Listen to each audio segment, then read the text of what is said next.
Okay, we're live streaming.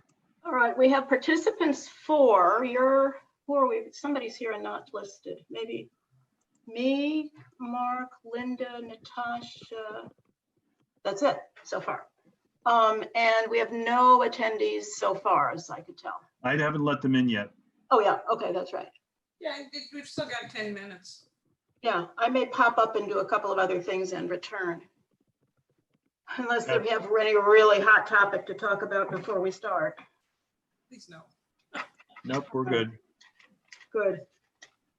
You know, I wrote to I just have to tell you, I wrote to my old boss from years and years ago at Greenthal, and her roommate at Cornell was Ruth Bader Ginsburg. And when she was inducted, Joyce was there. So I wrote her this note. I just said, you know, for us, we've lost an icon, and it's heartbreaking. And for you, you've lost an old friend, because they stayed friends from the time they were like in undergrad together. Well, that's the personal. For the country, it's very, very, very concerning right now. Oh yeah. I'm not very optimistic. No, indeed. I'm just trying not to get totally depressed. Just when we think nothing can get worse, something does. I'm going to pop out for a moment. I'll be back. Very good. But it was something different, wasn't it? I mean, that was just, this is. Oh, where's Clary? She had to pop out for a second. She'll be back. Yeah. But in a couple of minutes, I'm going to let folks in, because sometimes it takes a minute. Yeah. I'm only going to stay on the call for an hour or so. Okay. I mean, it's really about the dog run. Yep. I got a new case today, or a new matter. So I shouldn't talk about that on, we're live streaming. Never mind. I didn't hear about it though. It involves a Degas. Oh. So, kind of fun. A real Degas? We hope so, because otherwise the amount of money that somebody's spending for it would not be, you know. Oh, Mark, that's exciting. I have this one client who, anyway, I shouldn't talk about it on live stream, but anyway. Well, I'll give you a call tomorrow. I have my 6:45 BNI workshop tomorrow, BNI networking meeting tomorrow morning.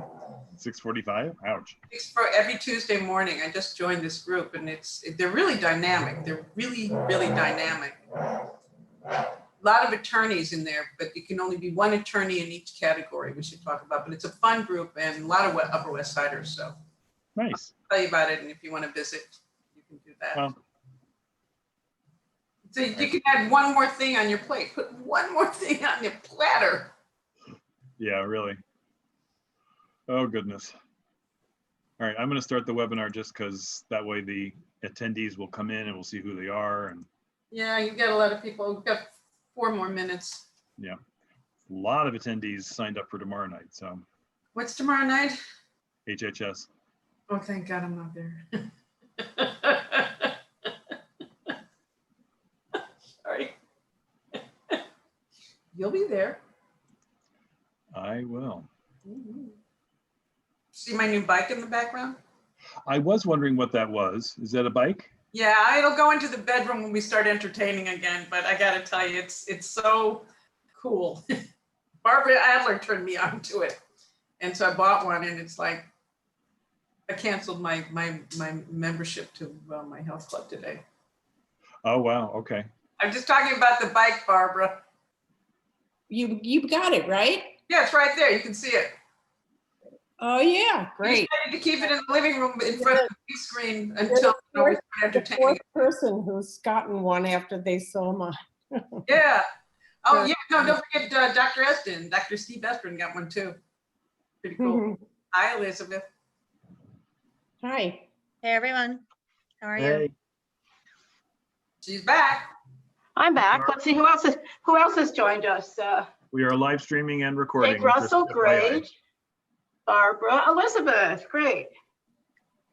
So on our committee, we're still missing Ken, Susan, and Doug from the committee, I think. Is that it? You not have a quorum yet? We actually don't need a quorum because we are not having a resolution, but Ken promised to do the minutes. So that's important. That's important. Hi, Zach. Zach may want to speak on the Sure. first issue, so maybe you want to Evening, promote all. him. Hi, Zach. Hey, Zach, good to Hey, see you. Zach. We're Hi, almost Zach. see you. You're kind of in silhouette there, Zach. Last time I Also, saw you, you had a mask on. Peter Wright is joining the call, and so is Jan Applebaum. So Great. I think they all might want to say something. Of course. We expect Sure. that, Barbara. Do you know if, And Matt as do you know well. if Elaine Boxer is joining us? Who? Elaine Boxer? Elaine did not come to the meeting. She had a conflict, and Jan, who's one of the spokespeople, Yep. came instead. Sure. Jan started the dog run with me in 1996. Yep. First iteration.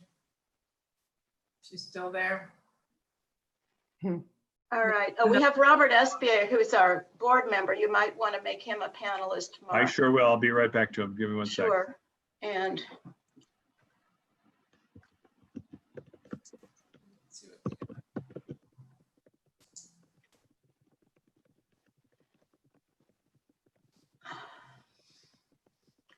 apparently we have Helen Rosenthal.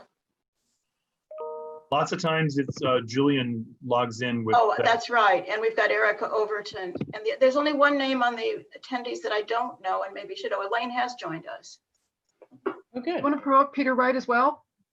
Peter is expected. He's here. He's in He's the here. panelists. He's in the attendees. Good, great. Okay, good. Mhm.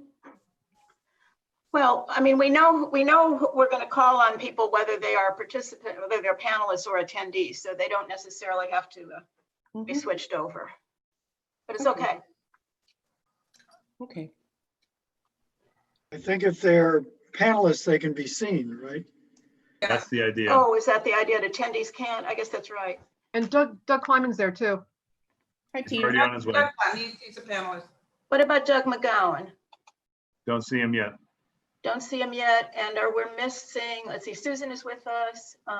It's literally 6:30, guys, so a Yeah, few people might be let's go joining for a little bit late. Okay. Well, Elizabeth, up to you. We can start. We normally do.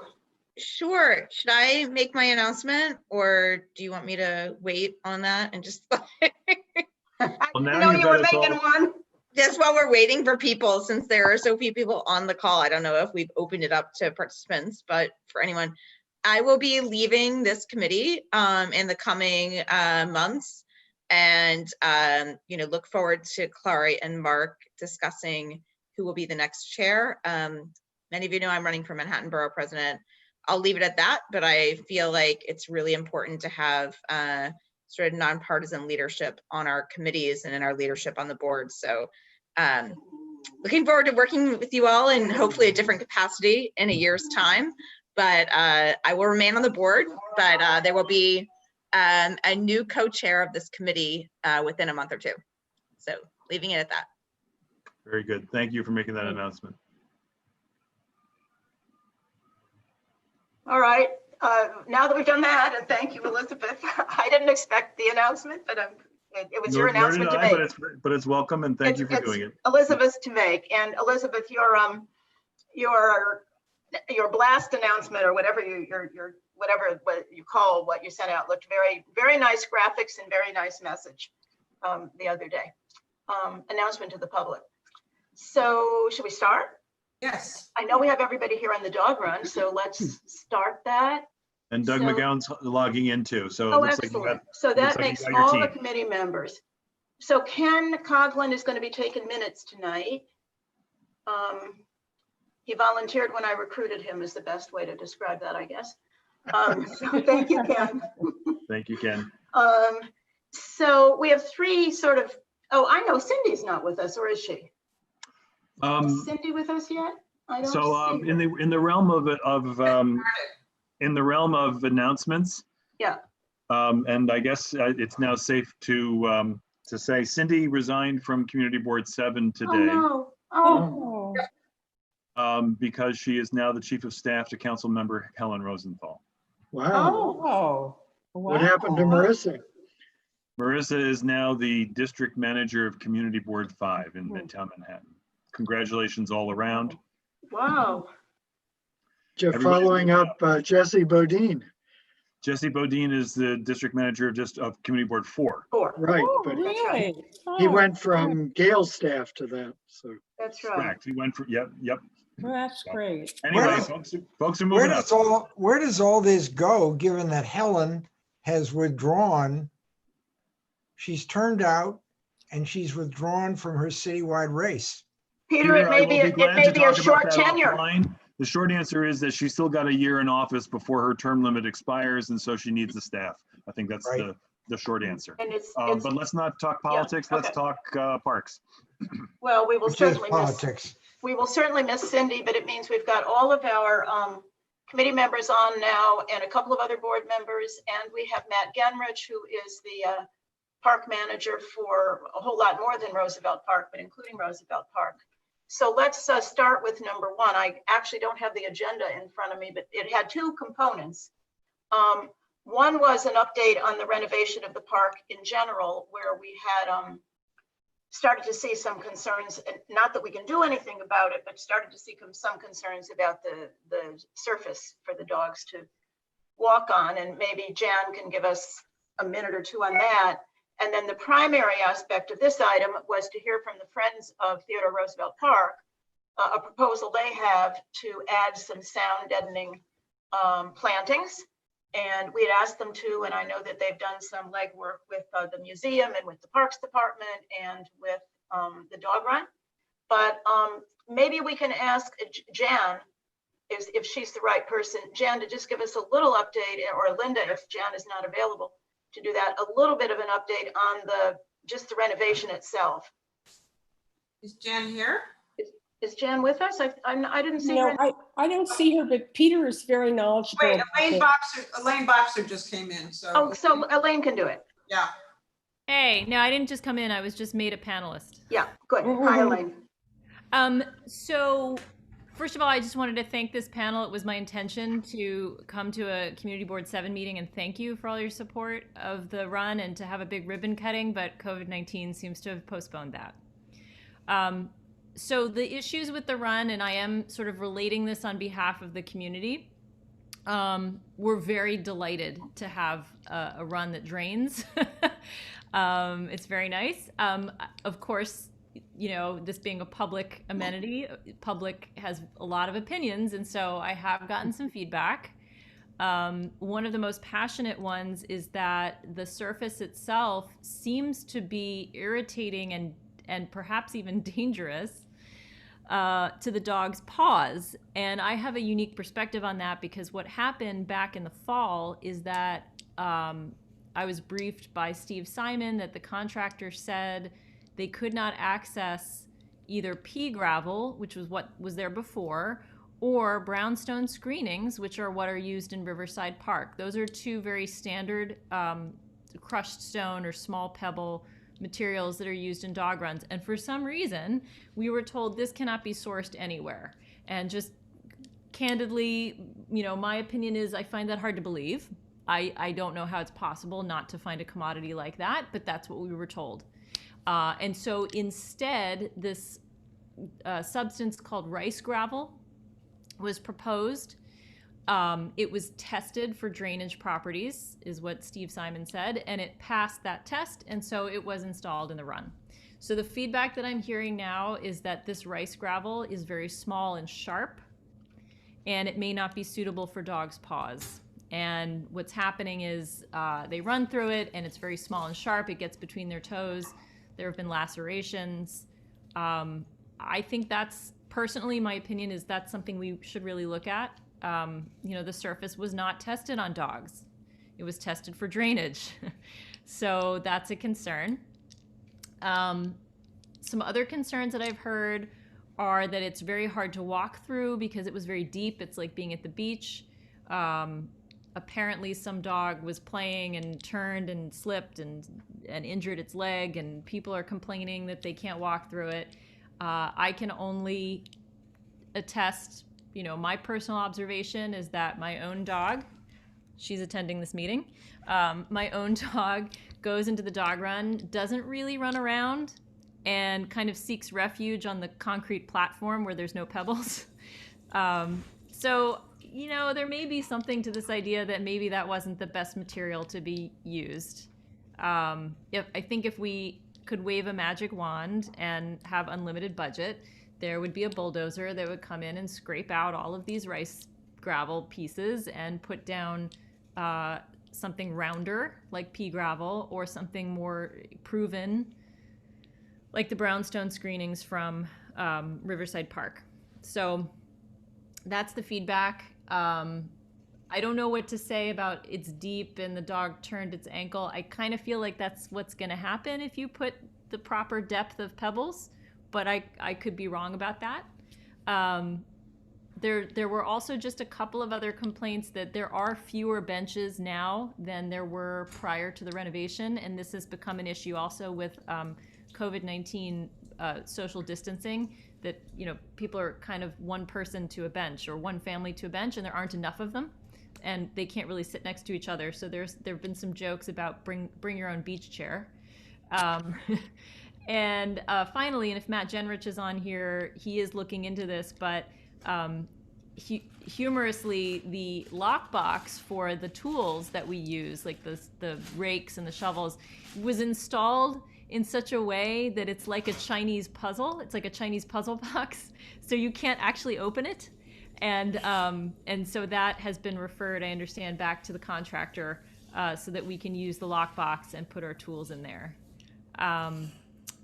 Yeah, so I think that's the update. Like I said, we're just so grateful that the renovation is even done. The small dog park looks great in its new location. The fences are sturdy. It's really nice to have the ADA platforms. But I have been hearing and seeing some issues with the pebbles. Does anyone have any questions for me? I have a comment, if you can hear me. This is Bob Espierre. Robert, we will call on you, and it's fine to go ahead, but we're going to call on, the chairs will call on people to do comments, but go ahead. Go ahead. As she's speaking, the young lady speaking, I Googled pea gravel, and I see here that it's available at Lowe's, and they have a note, you know, the way they have a note out of stock or whatever, and it says you can pick it up. Now, you know, we're talking about volume, but I think somebody should put a call in to Lowe's, even if we have to trek out to New Jersey or wherever, and pick up, you know, a ton of the stuff. But this nonsense that it's, you know, they tried wherever and they couldn't find it. There's, you know, I'm glad she made the comment. I'm sorry, I forget her name at the moment. It's just nonsense. So that according to Google and according to Lowe's, we can get it. Robert, first of all, would that only a ton were needed, and second, it's never that simple with the Parks Department. But let's get some other. Thank you, though. I'm not surprised at what you found out. Let's get a couple of other questions in from board members and then from other community members if there are any. Elaine, I wanted to start out with a couple of questions. Do you recall, and I don't know that we ever saw a breakdown on the budget for the project, but the gravel itself, do you recall, you know, what the relative price? We know, I think the project was $650,000 of New York City money. Do you recall whether the gravel was, you know, 100,000 or 20,000 or what it was as a component? I don't. I can look that up for you even while we're talking. I'll see if I can find it, because Rich Weil, who's one of the volunteers, actually put in a FOIA request for the winning bid, and everything's outlined there, so I can look that up, but I don't recall. I'll take that away. No big deal. I mean, I don't know that there's anything we can really do, but let's take other questions from committee members and then other board members and then community members. I guess I'm looking for people to put up their hands. Is that how we want to do it? No, or we can be a little more informal. With Can I reply to the other question about? Oh, yes.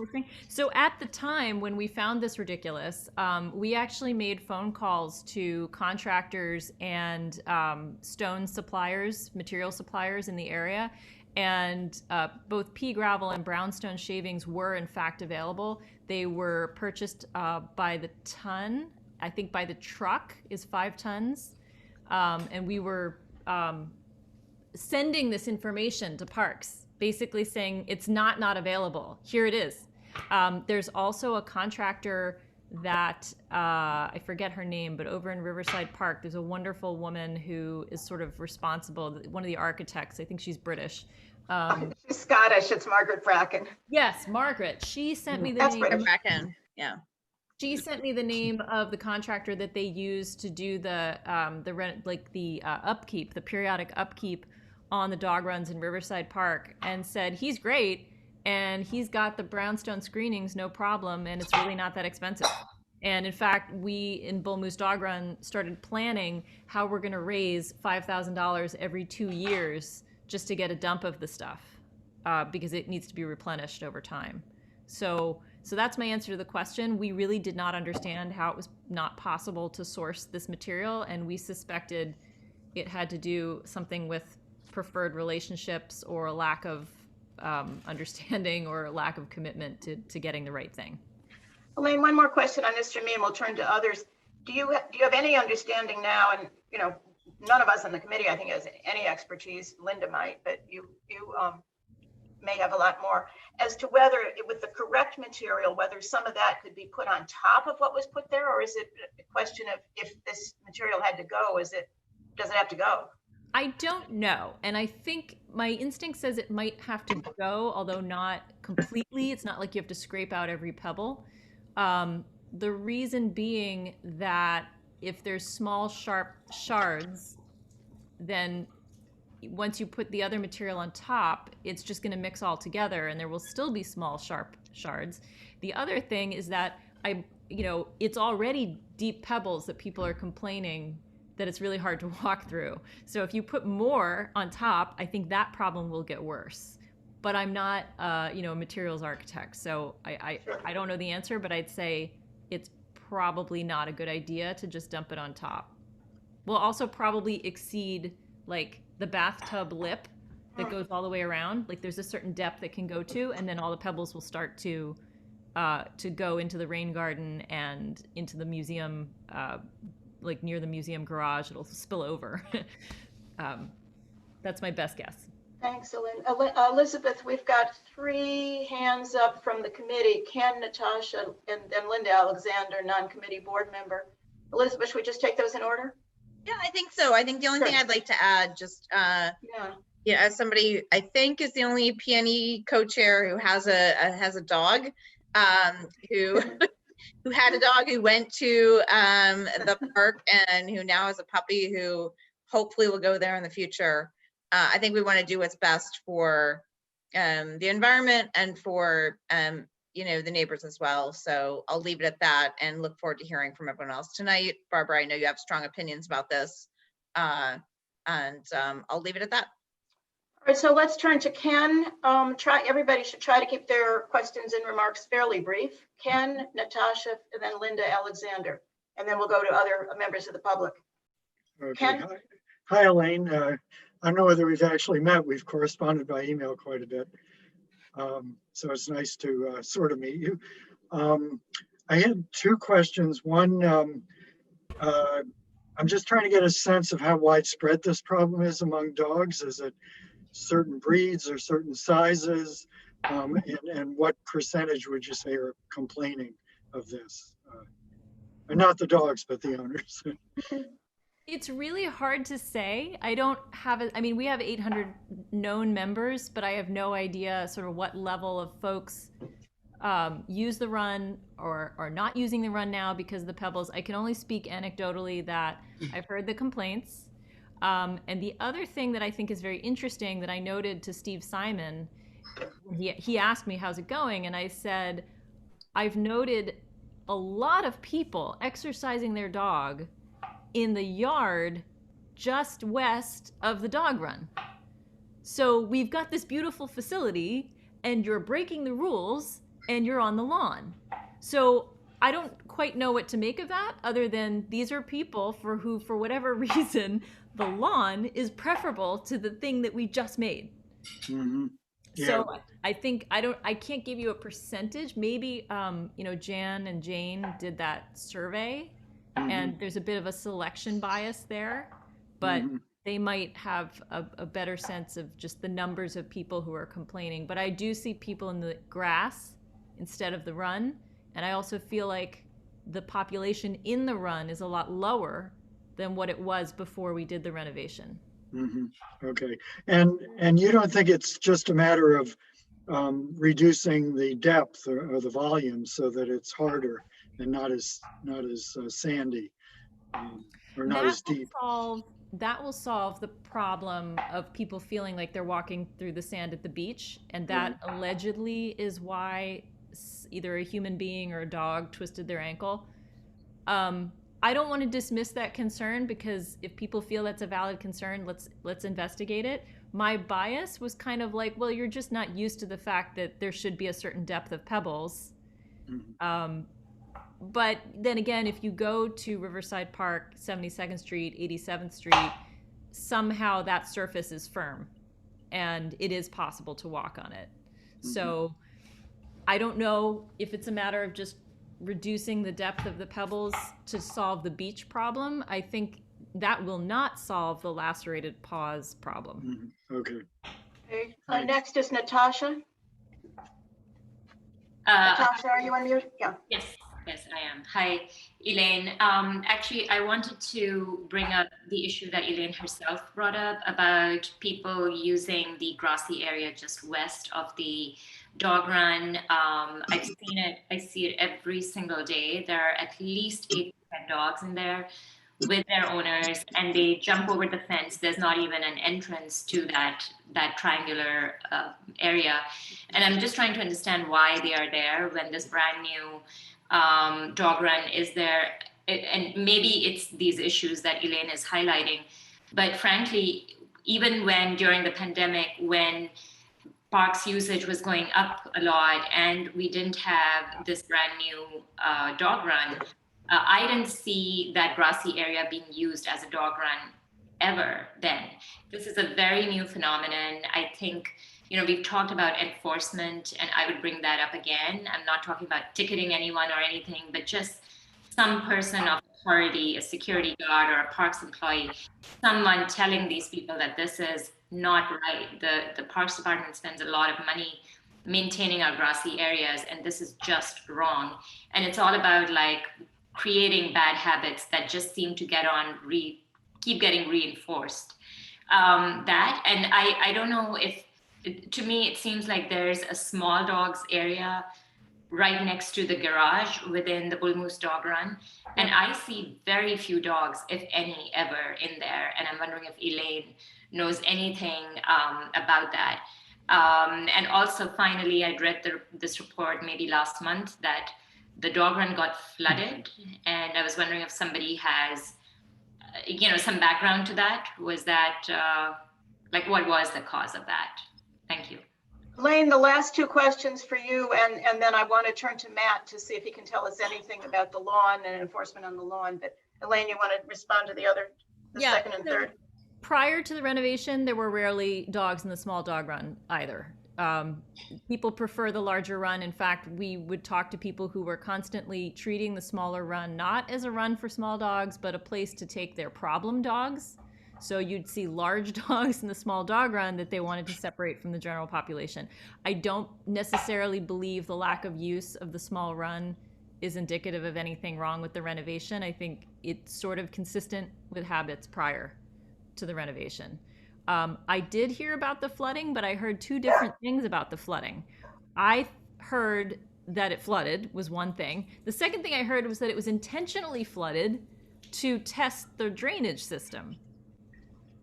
There were hoses running to flood the place. I don't know which it is, but I can say we had some pretty heavy rains at some point since it opened, and the place was dry. Elaine, I read a different version shortly after, and I don't know which one is correct, but the version I read was that somebody had by mistake turned on a valve and let water run.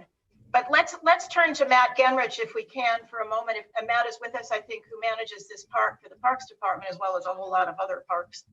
And see if Matt can tell us anything, not just about that, which should have a pretty straightforward answer, but about the issue Natasha particularly highlighted, and Elaine as well, of the many dog owners using the lawn where it should be no dogs instead of the dog run.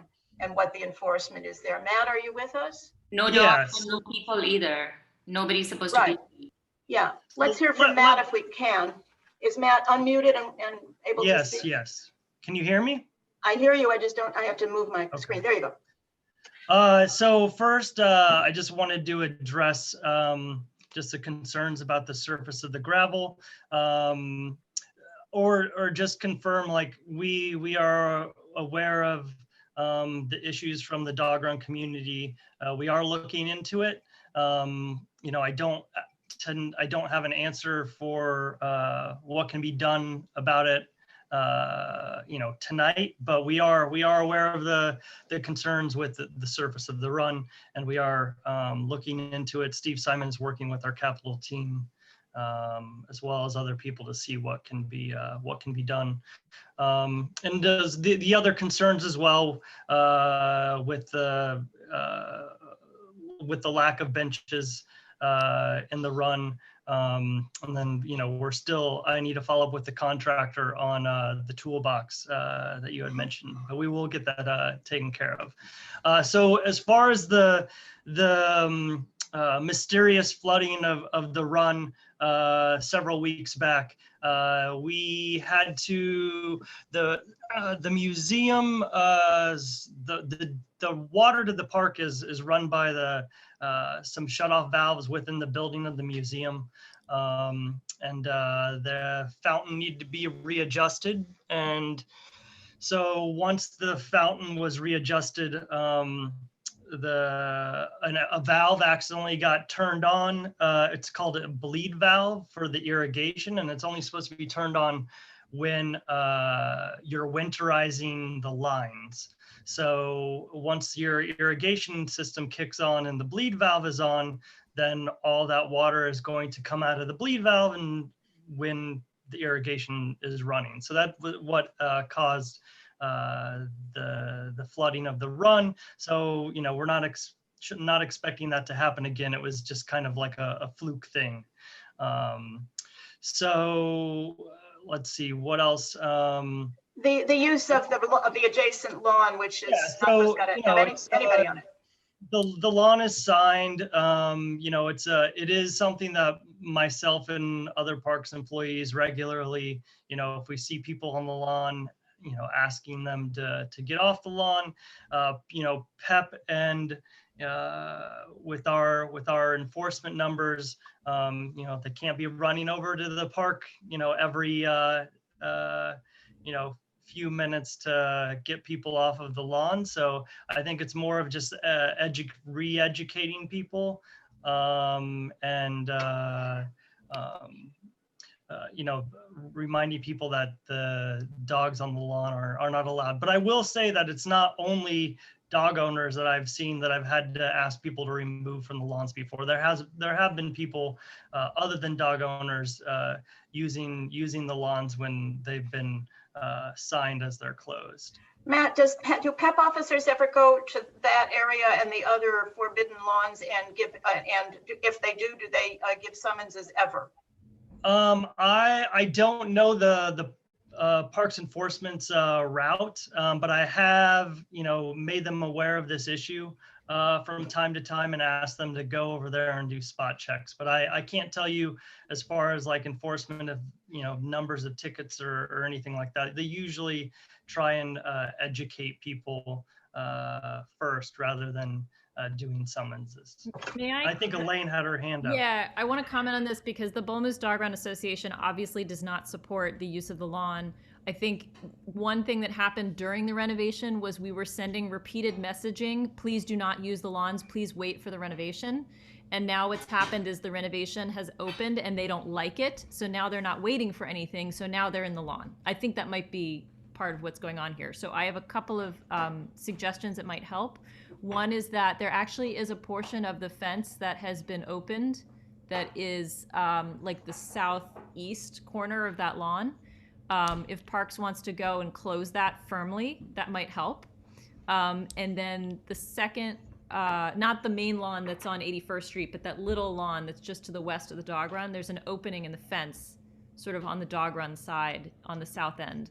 All right, we'll take a look at it. And then the other thing I might suggest, and I can work with you on this, Matt, if you want, is we could put a sign, a little laminated sign that Bull Moose Dog Run sometimes puts up in the run at that spot, basically saying, like, you know, dog owners, please use the dog run. If there's a reason why not, please email bullmoosedogrun@gmail.com with your feedback. Sounds like a great idea, Elaine. Thanks, Matt and Elaine. We have still hands up from. Can I just say, just one point of clarification? There's actually no signage around on that grassy area saying that people are not allowed in there or dogs are not allowed in there. So I would really advocate for proper signage. I know in the event that these PEP officers cannot be at every place at all times, I think some new signage would be very, very helpful. Maybe we're talking about a different lawn, because at the entrance gate, there is a sign that says the lawn is temporarily closed. Correct. And then yeah. inside that specific lawn, I think we might be told there's multiple lawns in the museum. So we'll circle back and check on that. Okay. Thanks, Matt. We had waiting to speak from the committee, and then I haven't even looked at other attendees yet, but we had Linda, Barbara. Try to be somewhat brief. We hadn't really planned to spend this long on this part of this issue, but we want to air it. And then Susan after that. Linda Alexander. Hi, Elaine. Back in 1994, 95, 96, before when Peter we started working with friends, the dog run surface was dirt and the dogs were getting sick. Then we all organized and we worked with Parks Department. We didn't have a budget. I think we raised $35,000 over 6 years. We were not great fundraisers then. We incorporated in 1998, but before that, we made a deal with them and we got the pea gravel. And let me say this, the pea gravel we got, everybody complained about too. Some dogs loved it and some dogs didn't.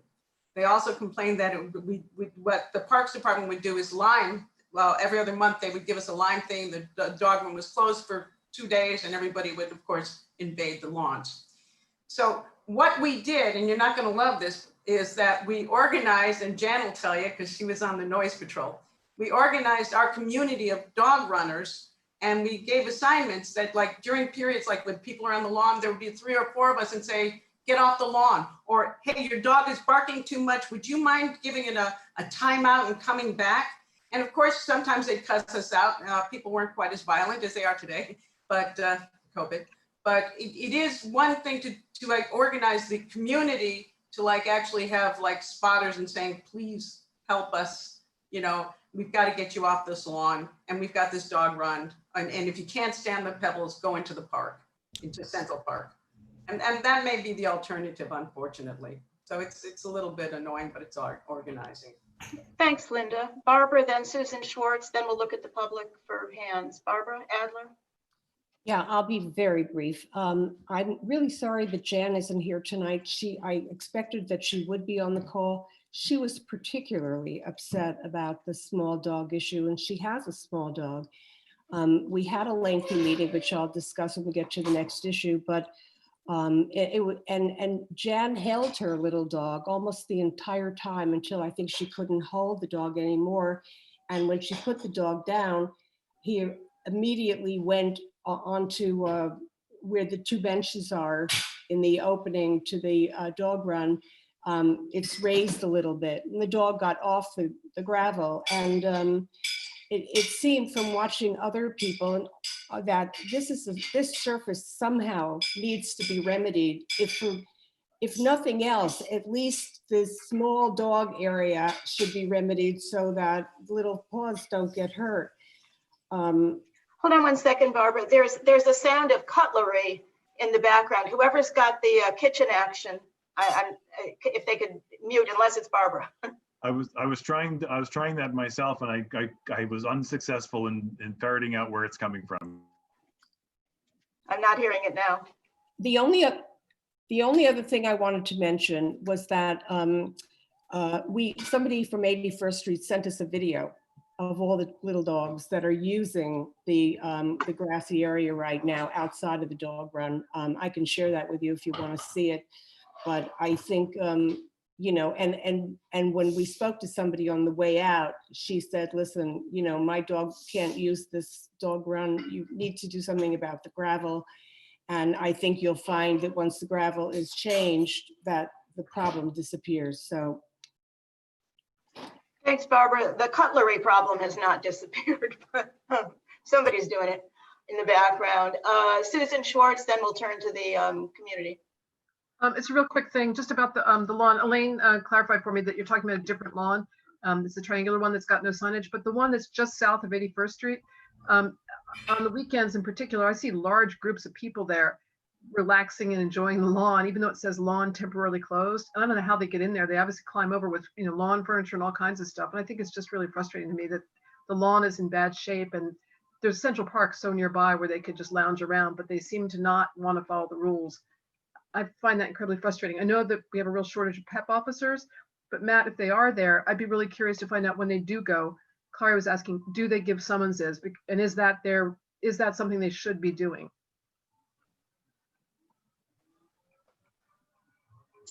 Well, I don't think that Matt probably has nothing more to tell us on that than he did a moment ago.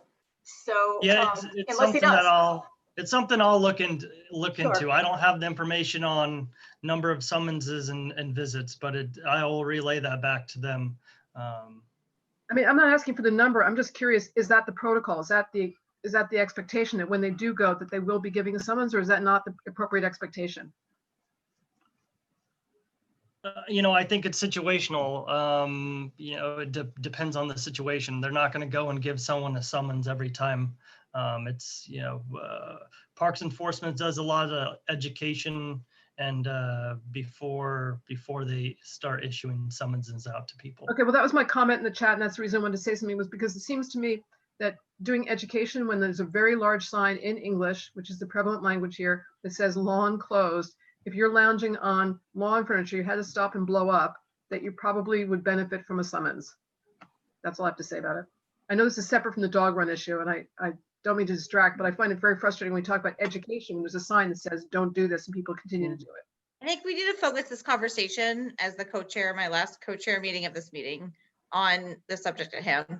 So let's move on. Thank you. Agreed. Thank you, Elizabeth. Let's see if any attendees. Yes, we've got Erica Overton, Peter Arnson, and Daniel Atha all wanted to speak. And we're not even on the main part of this dog run discussion, which is about the proposed. Peter Wright also has his hand. And Peter, I don't see his hand. I may not have just scrolled down far enough. Finger. Yeah, you got it now. Sure. Okay, go ahead. No worries. We'll get Peter. For those, Erica or Peter Arnson, just for the moment, if you wanted to speak about the proposed landscaping, hold off on that, okay? Because we haven't had the presentation on that. We're just now trying to really wrap up on the problems with the renovation. Does Erica, is that what you want to talk about? Maybe it is. Is Erica unmuted? I got muted. No. Okay, can you hear me? Erica, try now. Yeah. No, I just wanted to address one of Elaine's points. My former colleague, Elaine, Caitlin Lettery, I think you spoke to her in the past. She left us to go to grad school, but I just wanted to follow up because I wasn't sure your conversation with Steve Simon about the different types of gravel, and if there's anything we could do to help. I'll put my email in the chat, and this way we can continue working together on this for sure. Thanks. I'll send you the history. By the way, that's in case anybody doesn't know, Erica Overton is the Deputy Chief of Staff for Assembly Member Linda Rosenthal. Right. Okay. Who was next? Peter, did you want to speak on this aspect or the next part of this? Peter Arnson. Is Peter there and unmuted? I'm sorry, yeah, he should be unmuted. Peter, are you with us? Now I can unmute myself. Can you hear me? No, you want me to speak, Clary? Nope, I don't, not yet. We're not on that part yet, Peter. No, I'm not on that part, I'm on this part. Okay, but I called on Peter Arnson, then we'll call on you, okay? Peter first.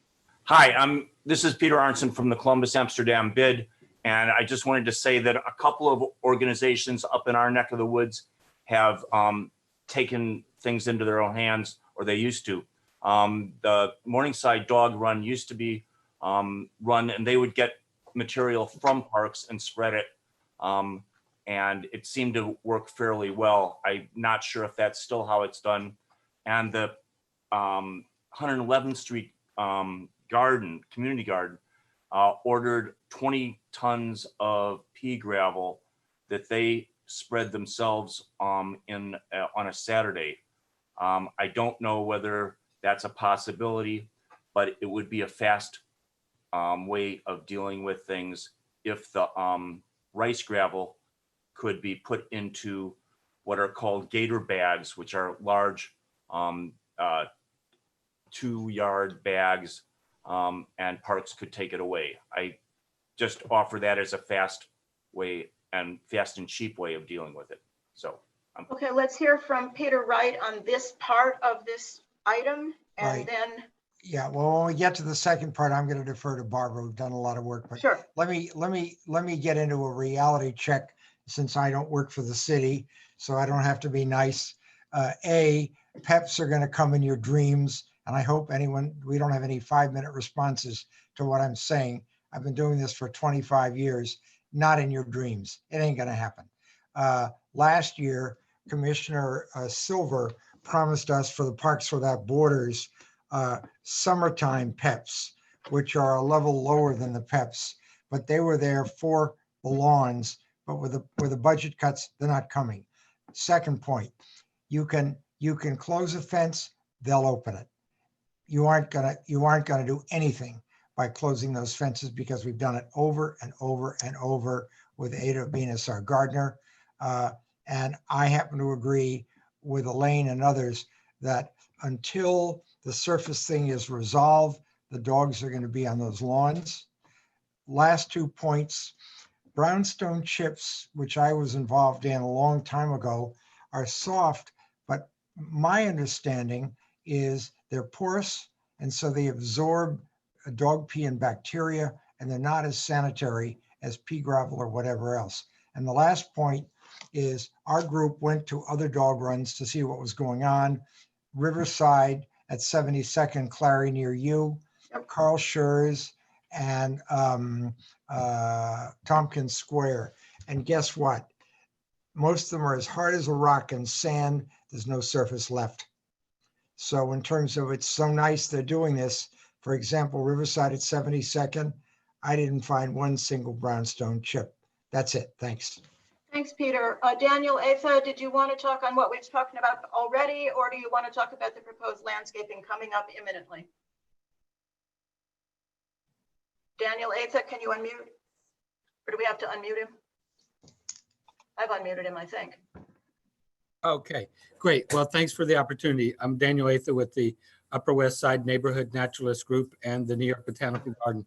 And to follow up with Peter on the back to reality is I think a lot of our problems stem from not taking the ecology of the site into account.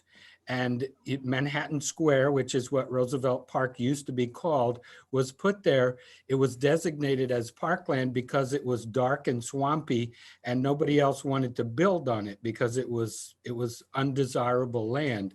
So it was set aside as a park. It's always been swampy. It's been wet, and the museum is there. We can't do anything about that.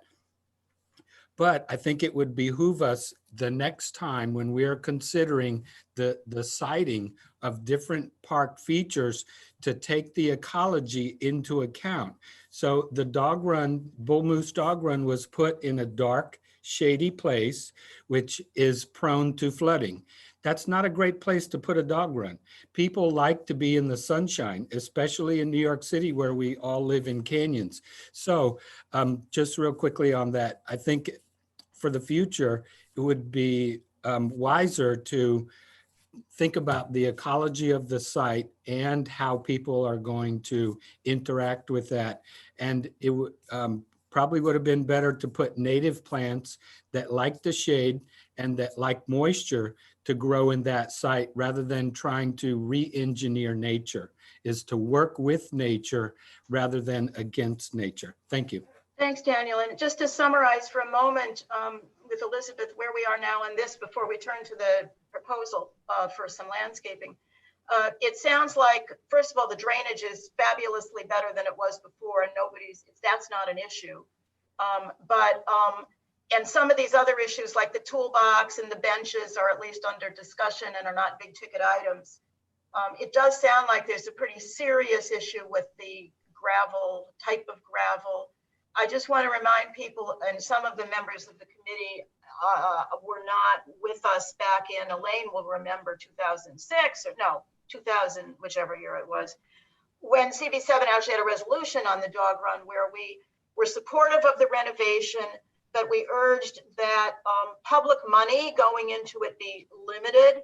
We urged that private funds be raised for beyond the basics. It turned out that we already have $650,000 of New York City money in this, and we are certainly grateful to Gail Brewer and Helen Rosenthal, and I guess that's who our electeds were on it. But we do have that background from CB7, and I don't feel comfortable at this point asking New York City to put a lot more money into a different surface. But so I don't think we should have any resolution about this tonight. Hadn't planned on it anyway. But I think we all want to really encourage, as Matt suggested, that DPR is taking this real seriously and working with the dog run folks to see what can be done. And please come back and tell us in a month or two where this is. Ari, yeah. I'll make one 30-second comment on the 3 dog runs I visited, yeah. which I was very surprised to learn. Do you know that Carl Schurz and Tompkins Square and Riverside were all financed with private funds? Yeah. Completely. And Tompkins, which doesn't have the Bear Street in the middle of it, 10 years ago, they have a website, a dog run website, raised, are you ready for this? $420,000 private dollars. Well, somehow here, and this was a disappointment, I think, to us over the years after our resolution was passed, we never saw any real private money being raised here.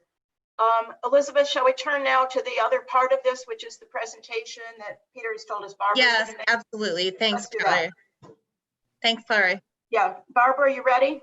Yeah, I'm ready. And I'm not sure if Mark has slides or not that you sent. He does. I just thought I would give a very brief overview of Friends of Roosevelt Park for anybody. Hang on a second, I'm sorry. Barbara, before that, do I have something from you? Yes.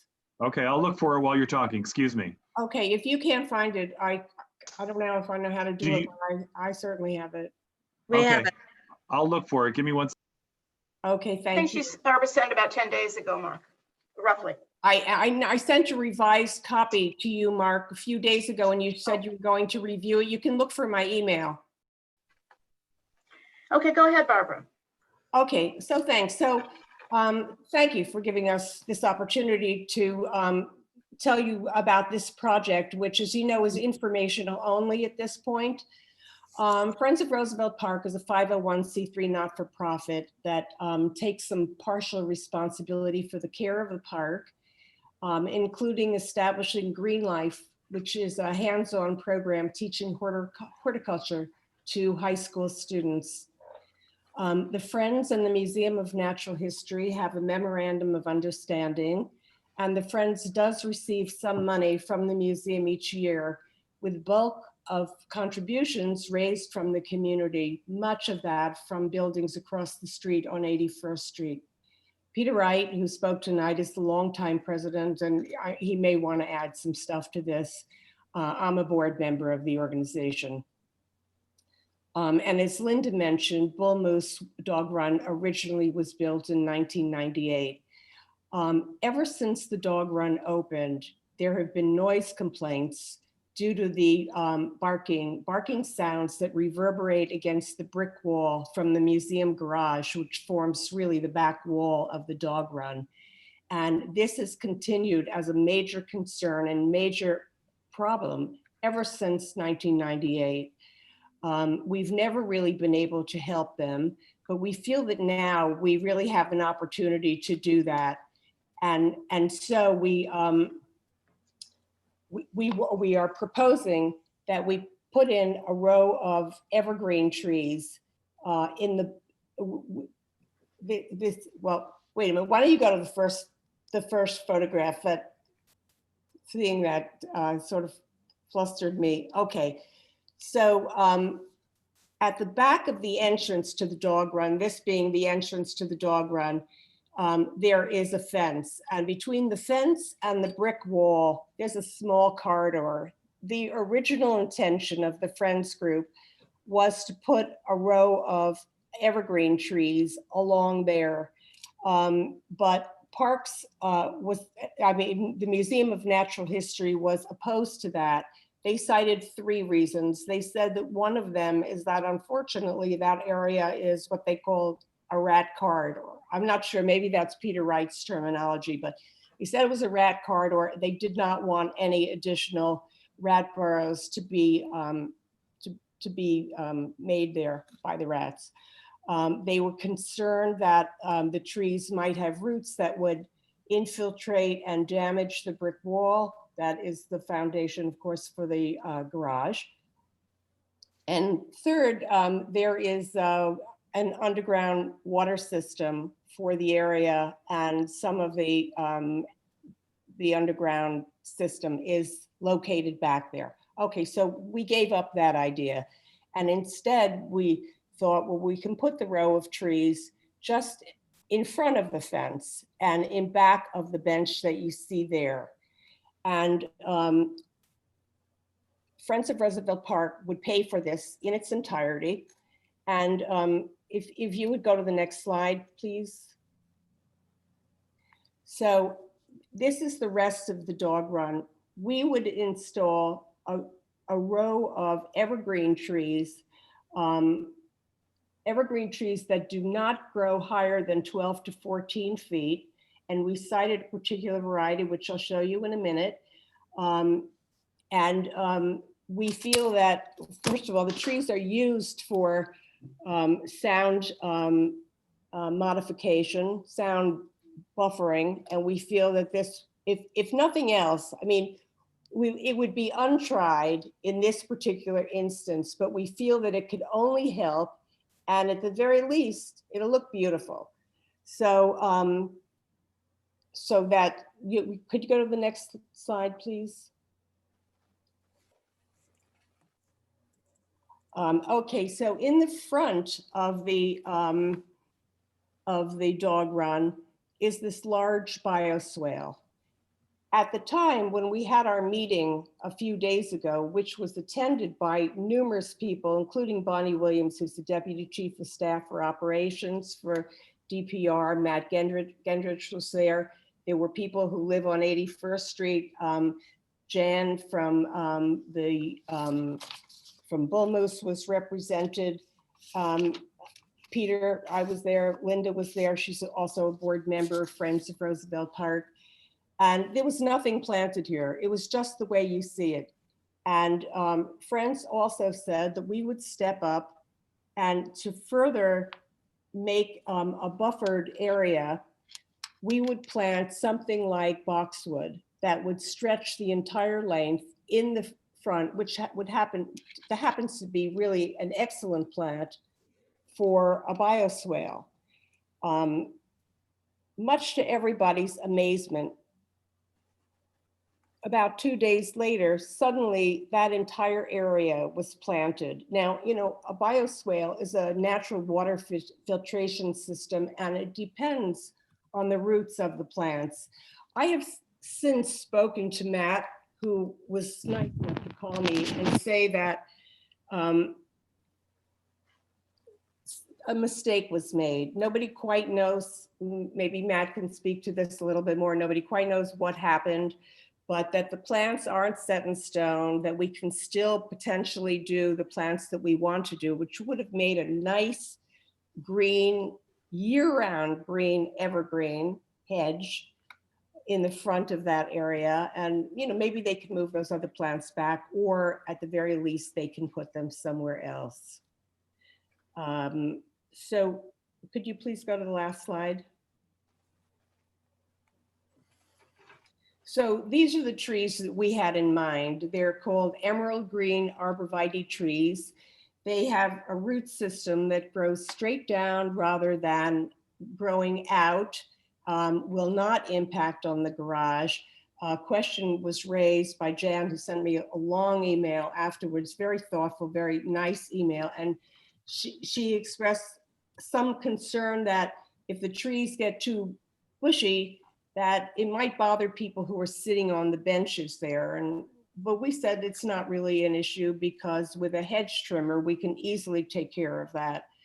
And anyway, so this is our proposal.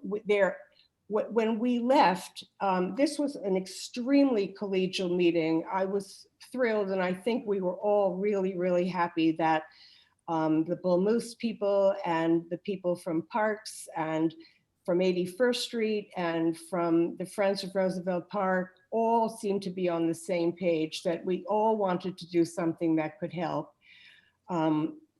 Bonnie had a few questions. She said that a little research would be done, another meeting would be held. And so that's where we are right now. And we'll really look forward to getting back to you if you'll have us to tell you what's happening next. Barbara, initially you had, some weeks ago, had asked to have us on the agenda for our support. And now I think you've said that this is informational, and I think we appreciate that. So we're not looking to do a resolution tonight. No, not at all. That's great. I want to ask you a couple questions, maybe just one or two, and then do questions from others. My question is back, first of all, you haven't shown us a photo of boxwoods. I know what boxwoods look like, and there are a lot of different varieties, but how tall, do you happen to remember what type of boxwoods and how tall you'd anticipate there being in the bioswale? We had not researched boxwood, but we would find a variety that does not go over the fence, or it would be kept trimmed so that it would not go over that fence. And as Bonnie Williams pointed out, something that we hadn't even thought of, and that is that by making a barrier so that dogs that are outside the dog run can't look into the dog run, it would stop a lot of the barking, from dogs who want to get inside and, conflicts between them. So I don't know, we just thought that was a win-win. My other question goes back to probably your first or second slide concerning planting the arborvitae all the way along the front of the fence along the wall. Are you anticipating any kind of tree pits, or how would, because that's where this problematic gravel is. And I know that some of the people who use the dog run want to have it maintain its largest possible square footage for dog use. So what would these trees be sitting in? Would we lose any square footage with tree pits or anything like that? No. I mean, you'd probably have to remove the gravel and put soil in. I don't think you could plant them right in the gravel that's there, but no, but it would be a wall of trees, but it would be right up against the back fence. And again, like I said, this is being looked into by numerous people who have a lot more expertise in this area than we do. So, I mean, Matt or Peter or somebody else may have other things to add about this right now. Okay. Well, let's go on to the questions. Elizabeth, it looks like the only other participant who's got a question or a comment is Natasha. So go, Natasha. Hi, thank you, Barbara, for the presentation. I was just, it's not clear to me if by planting all these, it's going to be like proven sound mitigation. Is that? Yeah, oh, absolutely. In fact, this particular variety of evergreen tree is used for just that reason, for sound mitigation. Okay. And you didn't mention the museum being present at the meeting. Yes, they were. And they were also fine with it. Zach Campbell was at the meeting. Okay. And Zach's with us tonight, isn't he? Yes. Okay, thank you. So that was, I think Natasha was the only committee member with a comment or question. Let's turn to, I know Daniel Atha again, but before we even turn to Daniel Atha, does Zach or Matt or Elaine, representing the dog run, want to address this before we turn to the community? Sure. So I have some insight. When you research what happens with the plantings in that area, I just have some advice that folks check with Whitney Talcott and the architects from Parks who originally designed Dog Run. My understanding of that area that has been suddenly mysteriously planted, I don't think it's a nefarious plot. I think that was actually part of the plan. That area is referred to now as a rain garden, which Yeah, was that's a bioswale. A rain garden is yeah. a So bioswale. the plantings that are in there, I mean, just the question that I would ask is, are the proposed plants compatible with whatever it was designed to have water loving plants in it. So just probably someone should just check and make sure. And I also just want to validate, because there was just a question about removing gravel and putting tree pits. Barbara, you're talking about the area between the dog run and the path, right? Not in the dog run behind the benches. Behind the benches is where we're talking. So you're talking about planting things in the dog run? Yes. Behind the benches, right. Between the benches and the fence. So they look beautiful, but I'm just saying, I think dogs are going to pee on that. So we've already discussed that. We don't really Okay. think it'll be an issue. Can I just mention one thing? You know, I built that bioswale, or what do you call it again? A rain garden. Rain garden. On the corner of 76th Street and Columbus Avenue, in that streetscape block that the Columbus Avenue bid built about 9 years ago. And we had it planted with native plants, most of them, all of them actually perennial. And we have never, ever had any kind of issue with it. So I am a huge advocate for rain gardens. And the other thing is that on the other side, up against the schoolyard fence between 76th and 77th, there are these undulating tree beds. And we planted large trees, and again, mostly perennials, although every year they put in annuals. And Parks did not want to put any kind of barrier to protect it from dogs. And the fact is that I have seen numerous dogs peeing on these plants. In the beginning, I used to go over to people and I say, oh, listen, please don't do that.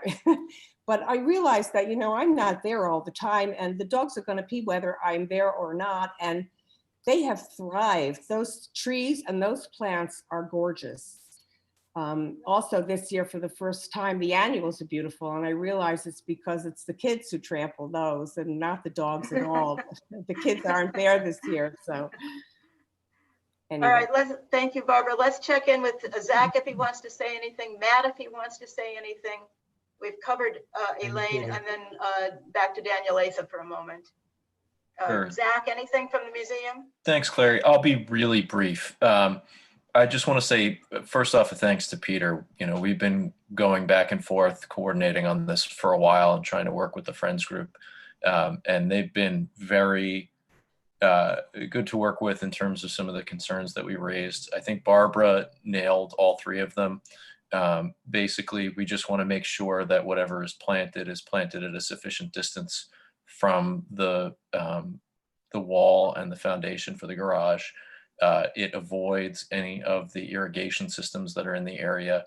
And it also takes into consideration that the space in between where the existing fence and the wall is sort of Peter's favorite term is a rat highway, though I don't know if that's the technical term.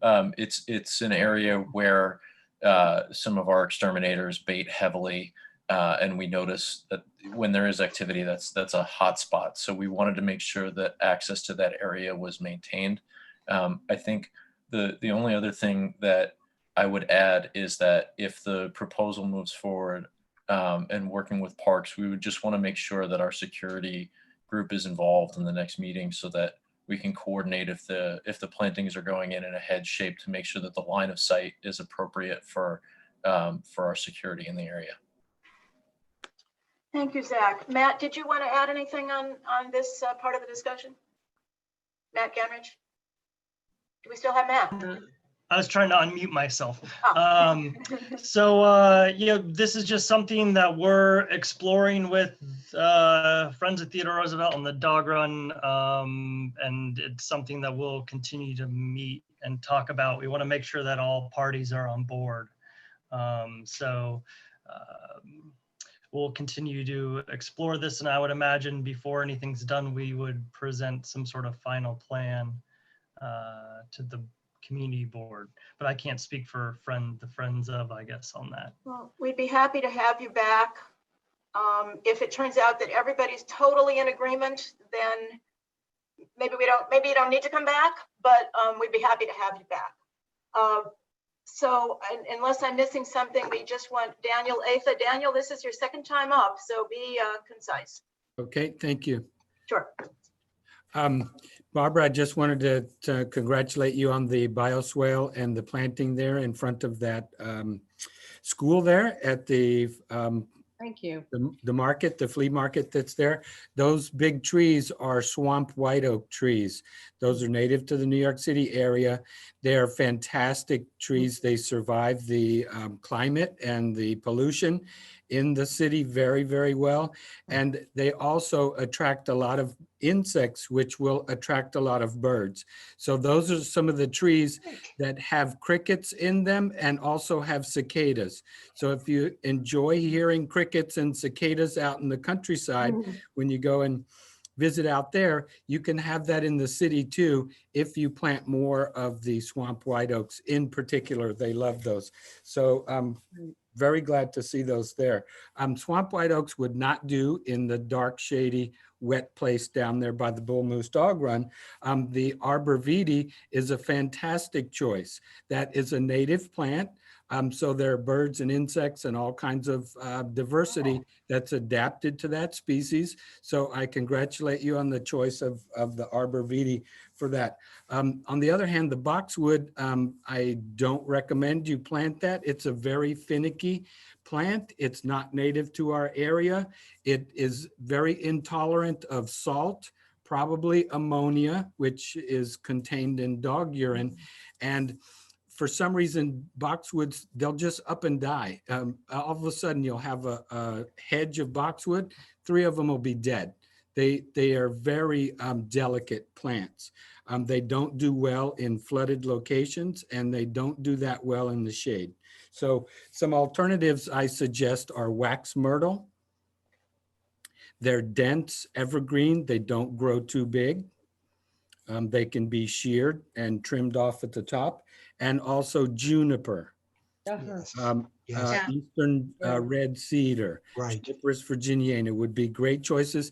That'll give you a little more diversity. It'll be more interesting than just having a solid line of one particular species, and those are all native. So thank you very much.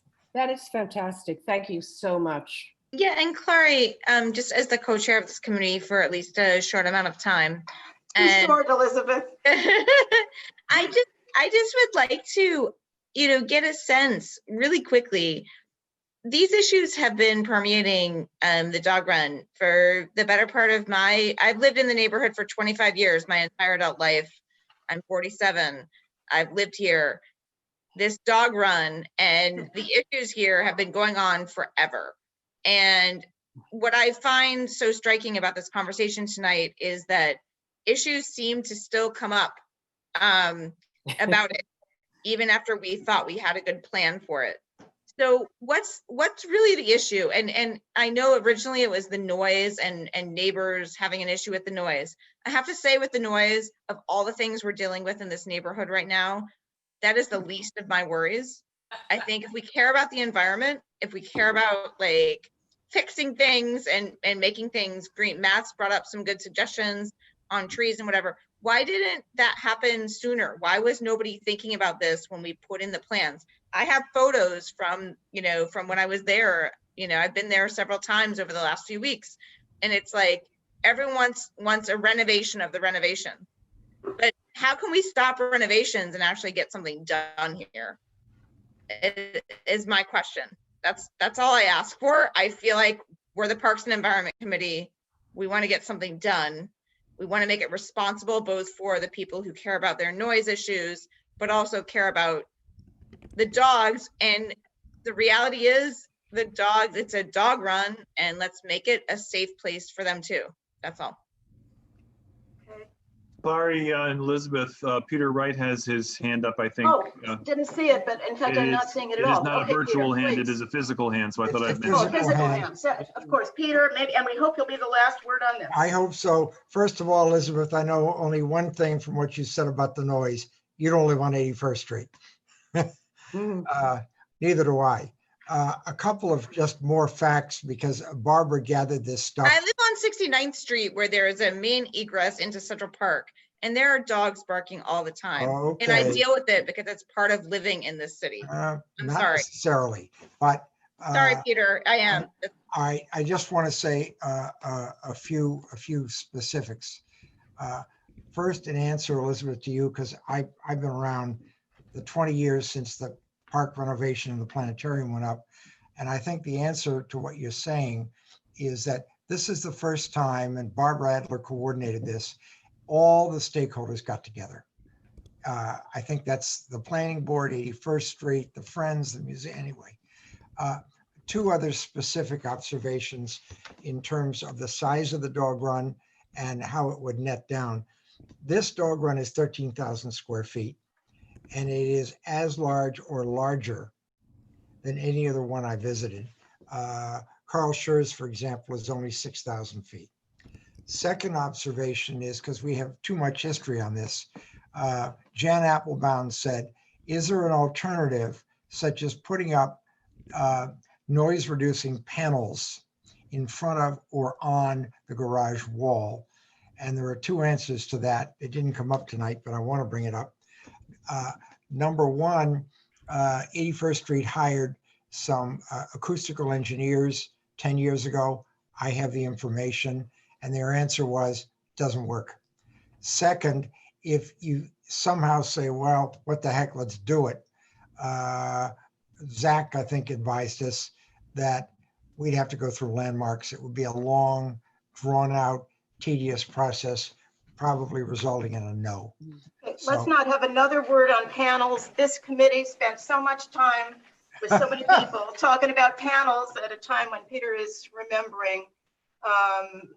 That was going nowhere, and it's. Peter, I don't disagree with you. I mean, I know what you're. I mean, I've supported you on a number of things. I continue to support this effort. I want to do what's best for the neighborhood. I just see this as something that where we need to. Where we're not taking a vote tonight. It's good to hear everyone's voices, but I don't see this as something that we will be able to make a resolution on tonight. And nobody's asking us to tonight, Elizabeth. Yeah. So where we are, I think, is that the first thing we were talking about, the problems with the renovation. We hope people are talking about that in good faith. I really hope that the contractor can be held responsible for the wrong product, but it sounds like Parks Department may have allowed the change. On this, it's great that everybody's talking to each other. If you guys come up to a point where everybody's in agreement, you're welcome to come back. You're welcome to just tell us the good news, I think. Totally. I totally agree with that. Okay. Because we have spent so much of our lives talking about this dog run. I agree with Elizabeth. It's sort of a lot of time on this dog run. I remember the first time around too. Oh yeah. The first, Barbara, the second, the third. Claire and Barbara voted against it in 1998. I have no recollection of that whatsoever, Linda. Yeah. Okay, no recollection. All right. Thank you, everybody on the dog run. Let's turn to our next item. And actually, I don't have the agenda in front of me, but I think our next item was going to be generally, and I think we can actually cut through it a lot, was going to be talking about, in connection with our needing to do our district needs statement. And without Cindy with us tonight, I think this will be maybe even a lot more direct than it would have been otherwise. We are not going to be further advised by Cindy tonight. She's done a fabulous job along with Mark and her colleagues on the DNS, which none of the rest of us ever want to face, but we have to face it. So we have to do our district needs statement, and there are really two parts of this, and the format has changed over the last several years, and not for the easier to do, for the harder to do. One is there's this sort of general touchy-feely kind of document about all the things we care about in our neighborhood and our needs. That's been drafted from time to time and amended over the years, and a very good job was done over the years by Mark and Mel Wymore and Cindy. And I'll get back to that in a moment. And then there is the aspect of which we have much, and historically has been a much bigger deal for this committee than other committees, which is our list of budget priorities. And in that regard, in the past, we always worked with DPR every year, and we had a meeting and we got their wish list and we had our wish list and we reconciled them best we could and re-ranked them. And that was a separate process until a year or two ago when that all had to be folded into somewhat false or somewhat strained categories in the district needs statement. So on the second part, there's really nothing to talk about tonight because thus far we've not been able to arrange a consultation with the Parks Department. If we have to, we're going to have to try to resurrect what our list was last year, what their list was last year, try to figure out which projects have gone forward and take another look at them. But there's really nothing to talk about that tonight. What we wanted to do tonight was, well, I had a discussion with, and Elizabeth was unable to join us, but had a discussion with Mark and Cindy a few weeks ago about the approach. The approach for our committee for the DNS is going to be to identify and just try tonight to just come up with some items that occur to us, areas within our purview of parks and environment that have been impacted by COVID.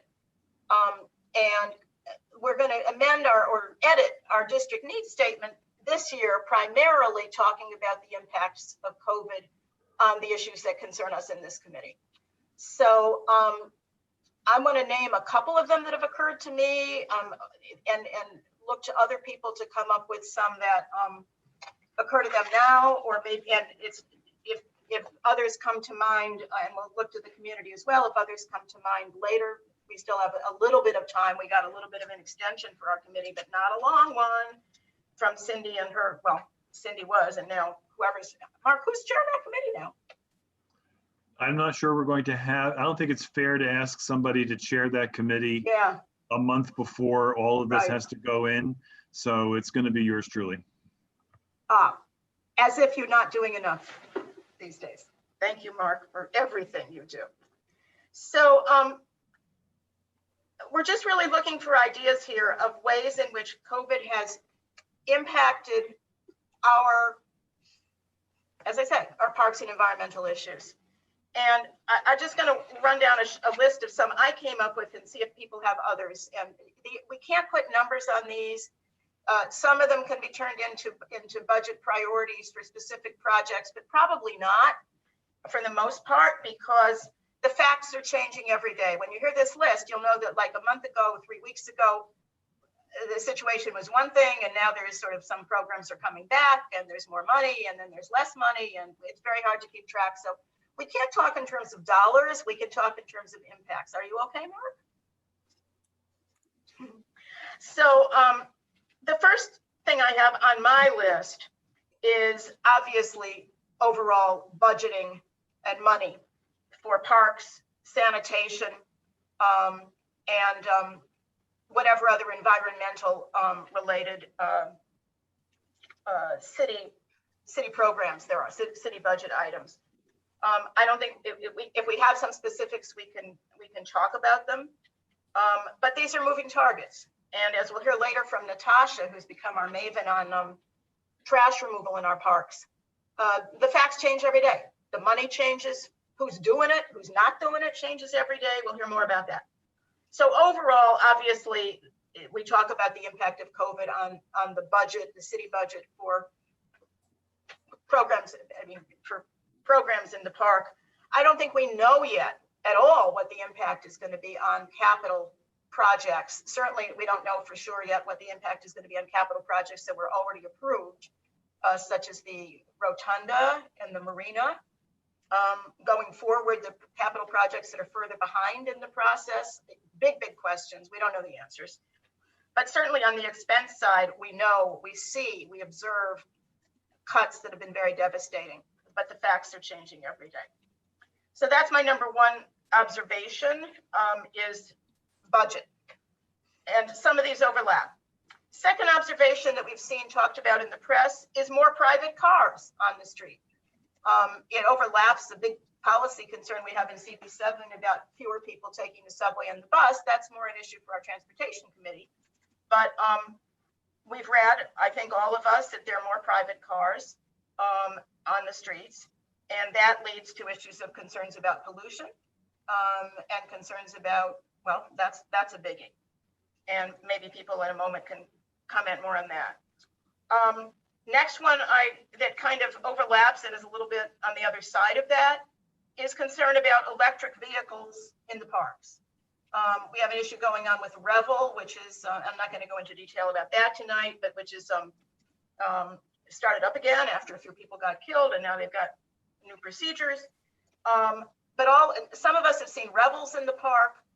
This is not just a COVID issue, but COVID has, I think, impacted it as more people are not taking public transportation and they're using primarily Riverside Park, but other routes as well, to get where they're going.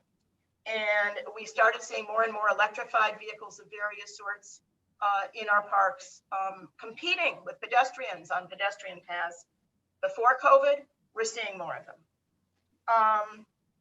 The next issue I note is in our parks impacted by COVID is the perception of crowding, whether there are actually more people or not, but with some people wearing masks as we should, and many people not wearing masks, and people sitting on benches not wearing masks, and almost no runners wearing masks, and some bicyclists not wearing masks. There's a sense, I think many of us have, that the parks are less welcoming, more crowded, more stressful, because of the mask issue, which is likely to be with us for a while. Then we have issues also largely in the parks is our purview, but also throughout the district from an environmental point of view, which is garbage pickup. Natasha's going to talk more about that in our parks. But if there's less garbage pickup, and we also have Jake Russell, who's a guest of ours tonight, who's going to talk about the individual block initiative that he started, which is great. He'll probably do that during Natasha's section. So the less you pick up the garbage, the more you have concern about rats all around. We're the environmental committee, we care about rats. Another issue that is changing all the time, all of our composting programs, including street side composting, which had been slated to expand, but instead it was completely eliminated during the worst of the COVID crisis. The composting at deposit sites at the green markets were all stopped for budgetary reasons. Some of that is reversed. We can't put numbers on it. It changes every day, but it certainly had an impact from COVID that is by no means reversed. The last thing on my list, and then I'll turn to others to make other suggestions, is the plastic bag law got completely bollocksed up with COVID.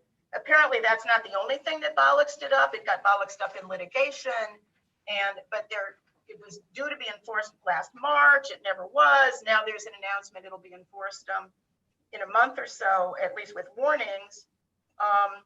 But I think the experience many of us have at supermarkets is they won't accept, like somebody's email said this the other day, they won't put purchases, groceries in the reusable bags that people bring. I know I've been receiving tons and tons and tons of new plastic bags at grocery stores. So that all, partly at least as impacted by COVID, seems to have been a setback to that environmental issue. Anyway, that's what I've got. So, and Ken, if you didn't catch all that, we can catch up with it tomorrow. I want to turn to others to see just on issues we can identify that have been in our parks and environment, that have, issues we deal with that have been impacted by COVID. I see Natasha, and Natasha, the trash pickup will save for the next session of this, but Ken? Oh, I actually had a different comment. Oh, okay, sure. Actually, it's just an add-on to things that you've already identified. Electric vehicles. I want to say that that's not just an issue inside parks. It's an issue everywhere on the streets as well. And they go very fast, and they come in all sorts of shapes and sizes. And I think as more and more people are avoiding public transportation, instead of buying an old-timey bike, people would prefer an electric bike or some sort of an electric vehicle. So you see them not just in parks, but also in streets. So we should make a note of that. And you already noted composting, but I would also add e-recycling to that. Yes. Electronic recycling, which has also just disappeared. At least organics composting has come back in some way, shape, or form, but not e-recycling. Very good point, Natasha. I haven't followed that issue at all. Composting is not fully back and is certainly not moving forward, but yeah, good point about e-recycling. And Clary, I would just jump in as the co-chair to say that we are the Parks and Environment Committee, and I think we need to be doing as much as possible related to the environment. And I think Natasha has some great points there. One of the additional things just on the vehicle piece that we've talked a lot about, and I think this committee, several of us are on both the Transportation and the Parks and Environment Committee. I do think that these new modes of mobility are things that require, are things that I have been a champion for. We put it in our district needs statement and our statement for the Transportation Committee a year ago, 2 years ago. I do think now that we know that they're on the roads, we do need to have, that mentioned in our statement and making sure that things are, safe, green, clean, and equitable. That these new modes of mobility are things that require. Oh, that sounds like me. I don't know. I hope it wasn't me. Echo of Elizabeth. Somebody has, let me interrupt, I'm sorry. Somebody has our live stream up, and there's a few second delay. So unless you want to hear this speech by me again, whoever that is, please mute the live stream portion of what you've got up on your computer, and then you'll only hear us once. Great. Okay. Oh, there, and I see Mark. Somebody's I posted think our, that for the Environment Committee, we need to make sure that, especially when it comes to transportation, which, I think, we can differ on how we feel like mass transit is being served right now. I think many of us feel like that is the most green way to get people around. But in the absence of that, if there are these new modes, making sure that our committee weighs in and makes a statement about how they need to be safe, clean, green, and equitable. And that to me is really important for our statement of what we say this year, because it's a very unique year. we hope so. Yes. Thanks, Elizabeth. The only other hand I see up is Ken's right now, but we'll survey the list again just in case, and then turn to the community. Ken? Okay. We've sort of skirted around a huge change, which is the dramatic increase in bicycling. Most of the vehicles going through the parks are not electric, they're human powered. And this is happening nationwide. I was just reading that Google announced that their searches for bike routes as opposed to pedestrian routes or car routes are up 70% nationwide. So it's not just us, but it's particularly dramatic in New York, where so many people are avoiding mass transit. It's affecting cyclists in particular because unfortunately we have a very substandard route between 72nd Street and 81st Street, which we've colloquially called the Roosevelt bypass. There have been problems with it. They're very steep downhills. So it's very unfortunate that this is coinciding with a dramatic increase in bicycling. And also, south of that, there's this terrible pinch point that if you don't ride a bike, you probably don't know about it, but it has narrowed the bike path to half of its width, and pedestrians and cyclists are sharing what was once the bike path. And cyclists are literally going almost handlebar to handlebar, passing each other. And I understand that's supposed to go away in a week or two, but It's been up now for a few months, really with no signage warning cyclists coming from the north what to expect. And just on that point, while I'm on the subject, I was going to propose a new business, and maybe I should just do it now, that regarding the Roosevelt bypass, that I would like us to ask the DOT whether that alternative bypass actually meets bike lane and ADA requirements, because I understand that it doesn't, but I think we need to ask DOT whether it does officially as a committee. Yeah, I mean, let's talk, why don't we talk to Mark? I'm not saying we shouldn't, but I think we ought to just talk to Mark about the process on that. There may be a way to ask a question without having it be the committee that asks the question. Mm-hmm. And it's also a transportation, clearly, it's a joint concern. Okay. Well, I don't want to take away from your budget discussion, so I'll be glad to talk about that at the end. Yeah. Okay. So and also I was at the end, I'm going to mention some composting alternatives that I've discovered. Right. So I mean, we could do that under updates, or if you want to just do that now, because we've mentioned composting. Well, you've got the cleanup thing that's in the offing, so maybe you want to get to that sooner than later. Huh? Oh, all right. I'm not sure what you're suggesting, Mark. Sorry. I'm just mindful of it's now 8 o'clock, and you have another agenda item that you want to spend some time on. And this overlaps with that. So, all right, well, let's then hold off and just for a moment then see if anybody else has any. Want to look at the attendees, see if anybody's got their hand up.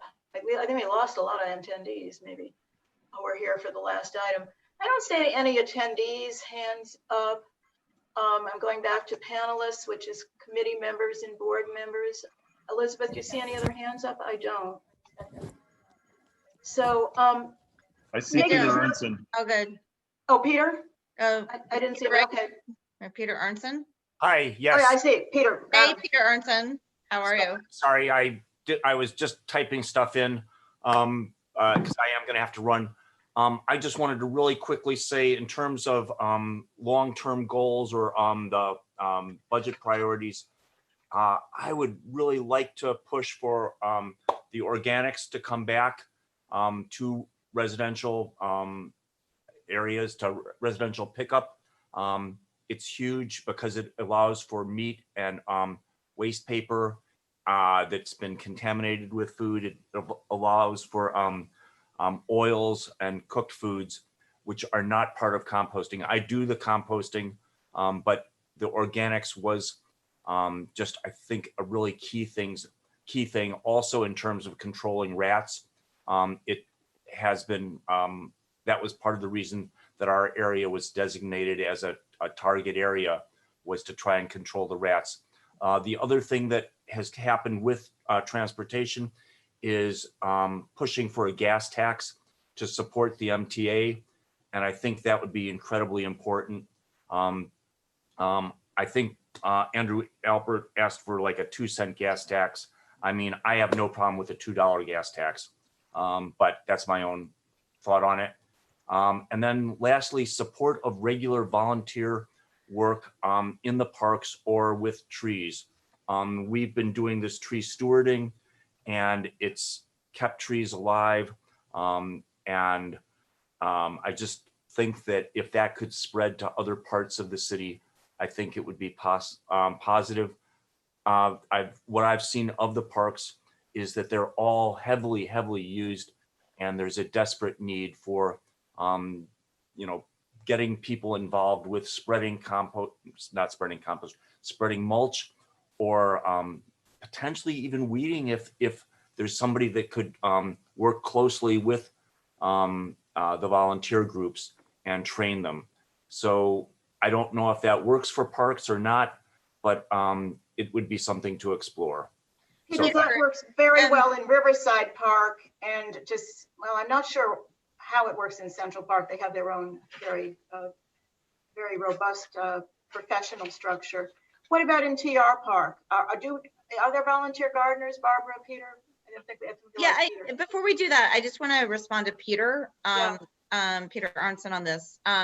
So I work in my day job at the World Economic Forum, and we're doing a lot on, there's a Trillion Trees initiative that we're working on that is a combination of federal, state, and local governments signing on.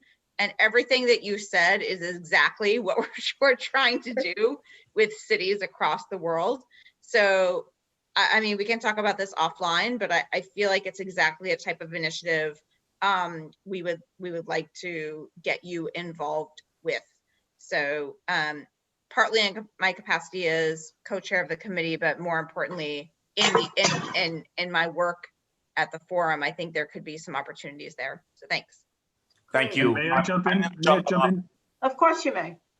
I just wanted to note that the 2 cent per gallon gas tax recommendation was adopted by the community board and by the full board in July. So that's, we've actually done that. We're not just talking about it.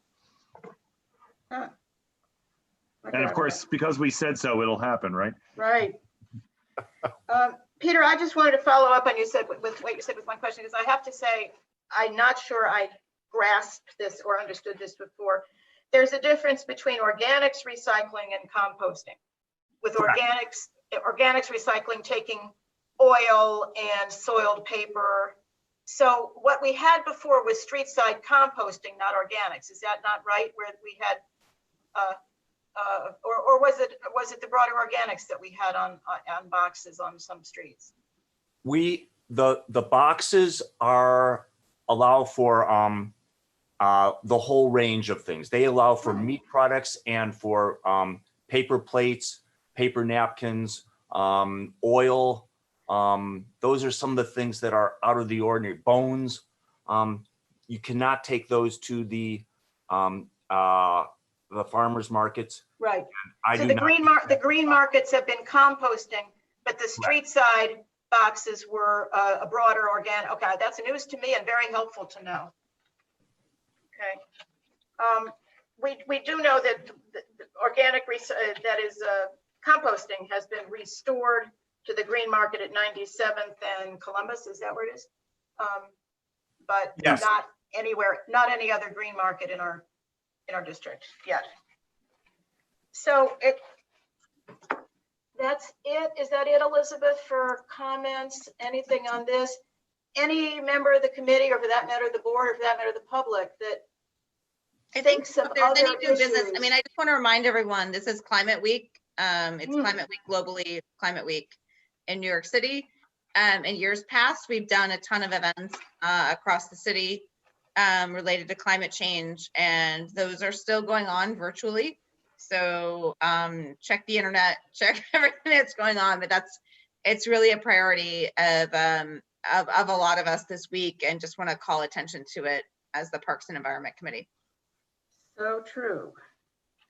All right, next item, our trash maven, our park trash maven, Natasha, who is trying to keep up with all the developments, is going to talk a little bit about what's going on with trash in the parks. And then we've got Jake Russell, I think is his name, with us, who has started a fabulous program of volunteers on city blocks. Natasha, tell us a little of what you know. Sure. So actually, before I do that, I did want to address a few things that were just brought up by Elizabeth and also by Peter. Peter talked about some volunteer efforts in the parks, like tree stewardship. And in my conversations with Riverside Park Conservancy, I learned that they used to have these kinds of programs. They're, all set and ready and geared up to have exactly tree stewardship type volunteer programs. In fact, they used to have such corporate events done, and they would make actually a lot of money from those. They would also have church groups and school groups come in, but none of that they can do in the times of COVID, because they said that that kind of work involves people getting very close to each other. A lot of volunteers who come have minimal experience in gardening, so they do need a lot more guidance. So they're not doing anything like that as yet. And then, so far at least. And then Elizabeth mentioned Climate Week, and I just wanted to let everybody know that this Saturday is National Public Lands Day. And I know that also because of Riverside Park Conservancy, because they are having a major cleanup day on Saturday. So you can, I believe, still go to their website and sign up for it. I think it was last Saturday. There was an event, it was called Coastal Cleanup. That was a global event coordinated all across the world. And in fact, I went and I volunteered on that during that event, and it was very well organized. It was very enjoyable. You know, it was a very nice 2 hours in the morning spent out in the park. So I would highly recommend these kinds of events to anybody who wants to get some gentle exercise and also nice time spending outdoors. So coming back to the agenda item, basically the genesis of this was that we received, I believe, at the community board some complaints about Riverside Park looking very neglected and trash ridden. And that kind of coincided with 311 complaints about trash in our green spaces actually doubling. And so Kari was nice enough to put me in touch with Kristen Mead, who is the volunteer coordinator at Riverside Park Conservancy, because this issue started specifically with Riverside Park. And I had a conversation with her, and you know, a lot of what she told me was very sort of instinctual things that we've been discussing over the summer in various meetings. The fact that parks usage has really increased a lot. And the park's budget has gone down, has been slashed by 84 million, maybe even more. They used to get seasonal workers, but I think throughout the park's network, that has those personnel have been cut by 45%. At least at Riverside Park Conservancy, no overtime has been approved. So, you know, that's why the park was in the state that it was. And add to that, you know, the sorts of programming that they had, that they would usually do with their volunteers, like I said, required a very different setup. It wasn't, you know, set up for the times of social distancing and mask wearing at all. So one thing that she clarified for me was that Riverside Parks Conservancy is mainly responsible for landscaping, but it is the Parks Department that is responsible for trash collection. And over the summer, due to budget slashing, bin flipping within Riverside Park was cut down from 3 times a day to 2 or maybe even 1 time a day. And that's why these trash cans were overflowing. And as a result of that, they decided to reach out to the public, kind of in a way that, you know, they hadn't really done before. Their plan was to actually do a public outreach where they could get, ideally, people to come in 3 times a week during the week, preferably in the late afternoon time frame. The RPC would hand them gloves and trash bags. They would go and collect whatever trash they would see and then put those bags next to whatever trash cans they would see, and then the Parks Department would come and collect all that trash. So initially their idea was to get assistance in this form, but I spoke to Kristen again today, and she told me that they had actually kind of moved away from that approach, probably because she didn't say it, but my guess is that, you know, they would have to have, you know, already in this environment of personnel shortages, they would have to dedicate one person at some point in the park, you know, for a couple of hours, handing out masks and gloves and trash bags. And probably those personnel can, you know, their time can be served better elsewhere within the park. So at this point, she said that they are looking for, they are still looking for citizen volunteers, but their outreach is now different, where they want people to come in, use their own gloves, their own trash bags, or whatever, plastic bags, or whatever you want to bring in with you, and do your own trash collection, and then just leave those bags next to any trash can within the park, and hopefully that will be collected. She thought that it would just make a huge difference. What she has seen in the last month or so is actually kind of an outpouring of citizen volunteership already, where people are simply coming in, like people will walk their dogs, but then, you know, have a trash grabber in one hand and a plastic bag in another hand, and then collect, you know, by the time they're done walking their dog, they would have collected a lot of trash. And I asked her what it was, and also what they're organizing now are these big events, which they've organized in the past also, but they don't happen that often. Like the coastal cleanup, that was a global event. It happened on Saturday. The National Public Lands Day, which is happening this coming Saturday. About the group cleanups, she said that they are just about to start those now in very small groups, 10 to 15 people per group. And they charge about $100 per group for that. And she was actually saying, very pleasantly surprised, that group effort is actually now sort of, it's actually completely booked out till I think October. She said that they do have, it's easier to get spots on the weekdays rather than the weekends. So if people are interested, for $100, you know, get like your friends together and go spend a few hours in the park cleaning up during the week. And I asked her, and then there were a few other announcements that actually came out from the Conservancy officially. For instance, they announced in early September that the greenkeepers from Goddard Riverside had been retained to help with cleanup. But this is a program that costs money. It costs $240 a day. And they want to keep it going as long as they can, of course. But they are actively asking for donations for, you know, of $240 a day, if anybody can make that. She also said that some other organizations, somebody called, an organization called Repair the World, they will probably, I'm not sure if it's a done deal or not, but they will probably start working with them by the end of September to help with cleanup. There's another organization called Trash Hero that has volunteered with them in the past, but the last time I spoke to her, she wasn't able to get in touch with them. Everybody was out of town. You know, in the end, I asked her, what is it that you would like from CB7? What can we do for you?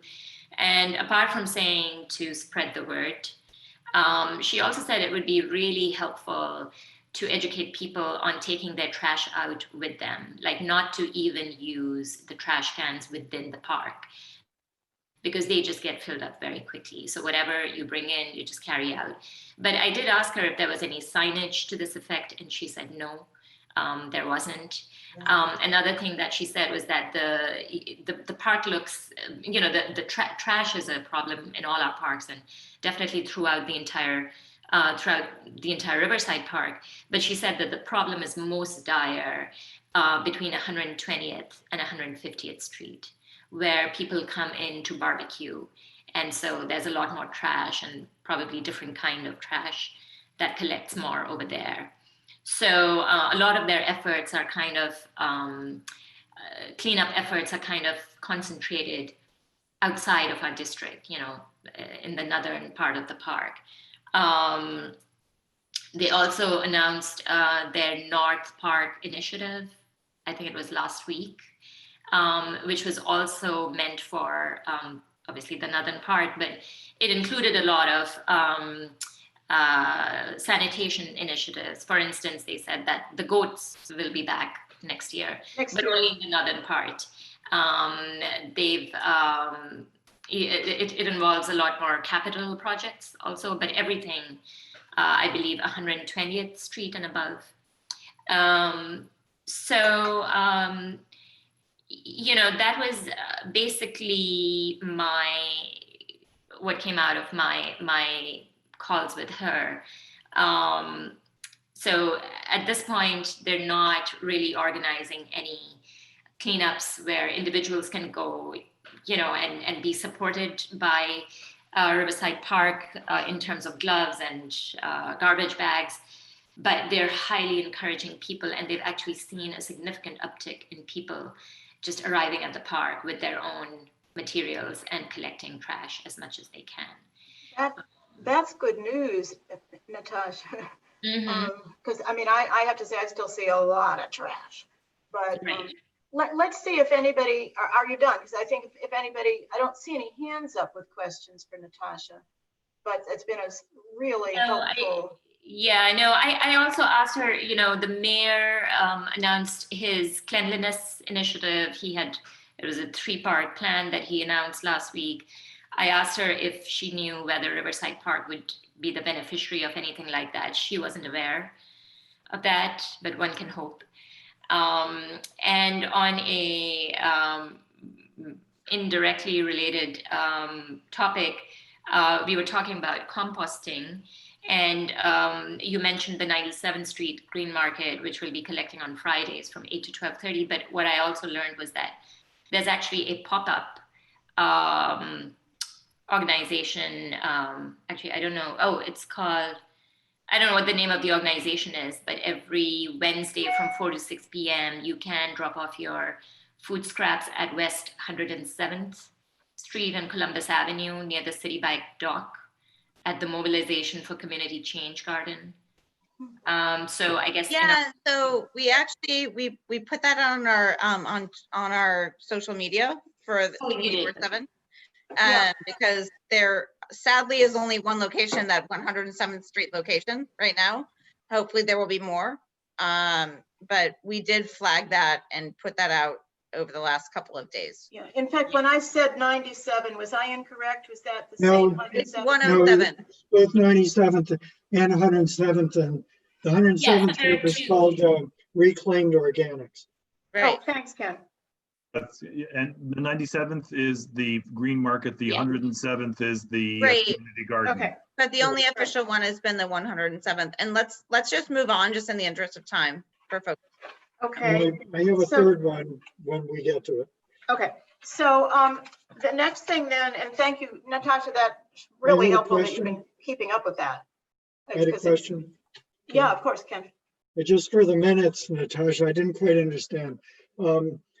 The groups of 10 to 15 people can come into the park and do cleanup, but they have to pay to do that?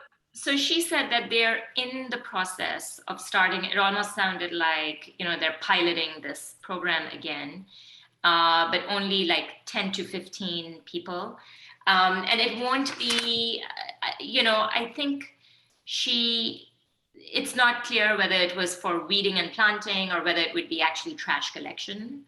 Okay. But she said that for these kinds of groups, we are charging $100.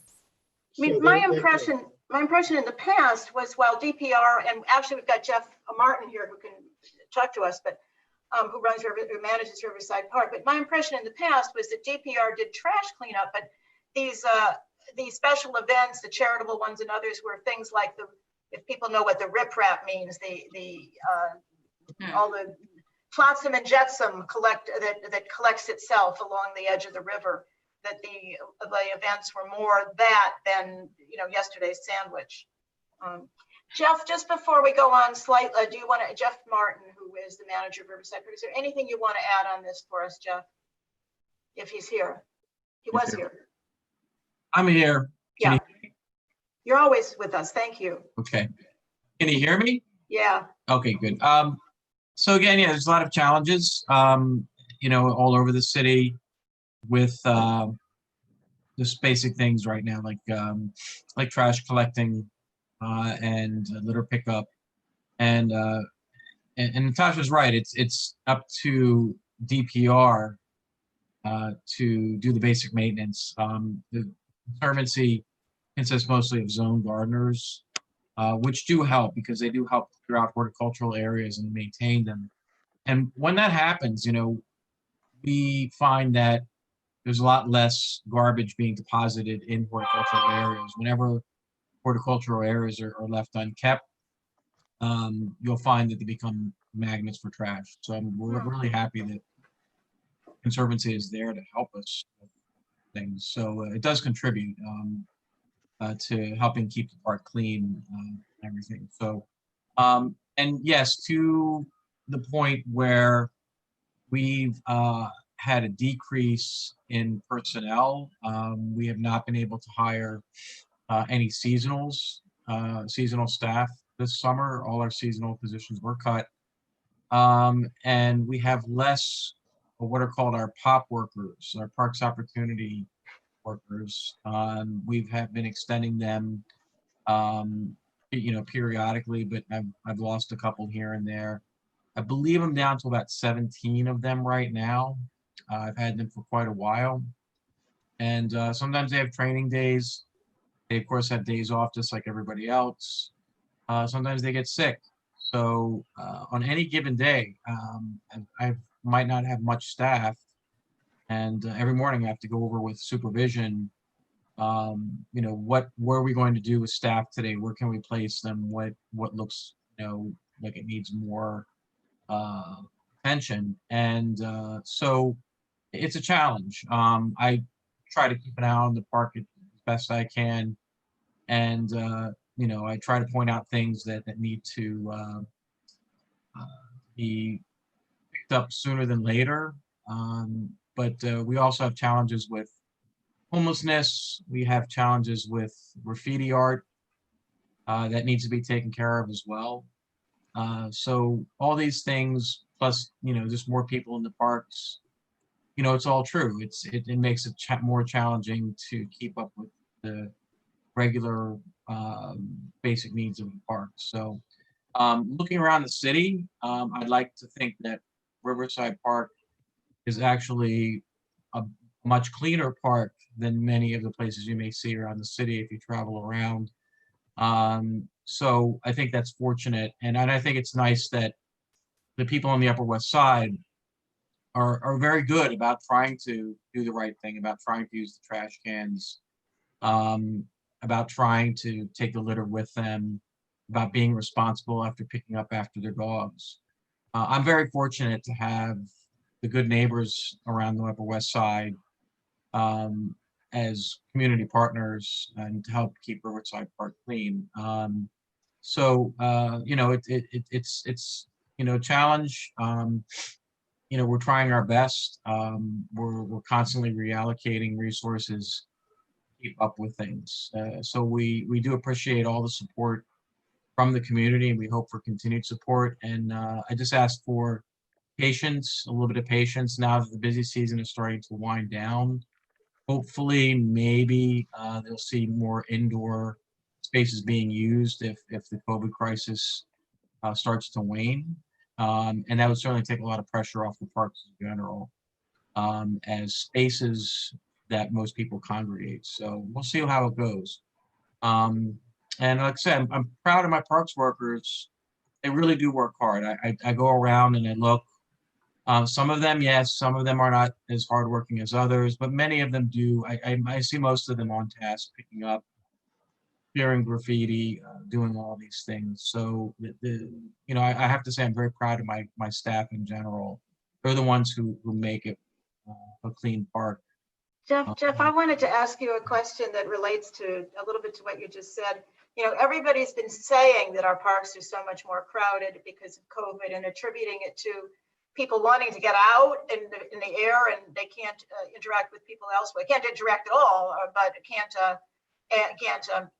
you know, it can't be in close indoor places, and also that basically nobody's been able to go on vacation anywhere. They can't travel. So, but do we really know? I mean, are there statistics? Does anybody count people? Do we really know that there have been more people in the park this summer and now that it's getting to be fall, or is that just something I mentioned earlier, which is you're so trying to stay away 6 feet away from everybody else and not get breathed on that it seems more crowded? Well, I can tell you that, especially in the north part of the park, West Harlem Piers, and in the area of 10 Mile Playground, Fort Washington, I would say there's definitely been a huge increase this summer in the amount of people using that area, not only on the weekends, but on weeknights as well. So even though that area is not within the confines of CB7, it's still part of Riverside Park, and it still demands a lot of our attention. So in terms of the areas around like the Middle Park landscapes and all that, it's hard to tell. I think like areas like the South Lawn by 72nd Street seem to be pretty crowded these days in that area. A lot of people are sitting. A lot of people are using the basketball courts at Newfeld, and since we've opened up the playgrounds, I've seen a lot of increased activity in there. No, I don't have anybody counting with it. You know, I wish I had. It'd be hard to do. Yeah, it would be nice. I think the only thing that we might be able to divulge from that is cell phone. If we could somehow track cell phones, that's something that if the CB7 committee possible, if you have the wherewithal to track, to get that data from cell phone companies, yeah, you might see definitive proof that more people migrate to parks than before. But you'd have to compare it with last year. Chat from one of our community members saying 100 to 104th is definitely more crowded. Let's turn to the very patient Jake Russell, who is going to tell us in just a few minutes about, or take a few minutes to tell us about the trash program. Thank you, Jeff. But the trash program that he has initiated, what's it called, Block by Block or something like that. Jake, are you still with us? Yes, I sure am. Can you hear me? Thank you. We can. Good It's deal. one block, I think. Thanks, Jake. Yes, absolutely. It's called One Block. We got started about a month ago. The predominant ask for volunteers was that they volunteer to pick up trash on one block twice a week. So in the last month, we're up to about 400 volunteers. We have 100% coverage from 70th to 96th, from CPW to Riverside. Wow. And we have about 25% coverage from 96 to 110. We are focusing primarily north of 70th, just kind of stacking on top of what Lincoln Bid is doing. So that's been in place. Once we started gathering momentum, we've done 4 or 5 group cleanups. This past weekend, there was about 105 volunteers that went through Riverside Park. We started them in 8 different groups, starting at 106 in groups of 8 every 5 to 7 blocks. And then the new big pivot that you'll start to see this next week, Columbus Avenue Bid is currently doing this with a dough fund between 70th and 83rd, where they have people go through, bag the trash cans at the corner, place a new liner. We are doing that from 83rd to 96 on Columbus, so just stacking on top of what they're doing. And then we are doing that from 70th to 96 on Broadway and Amsterdam. So we have 3 full-time employees that will be starting in the next 7 days through the ACE program, very similar to the Dough Fund. They will be working between 5 and 6 days a week. We'll see what the demand is.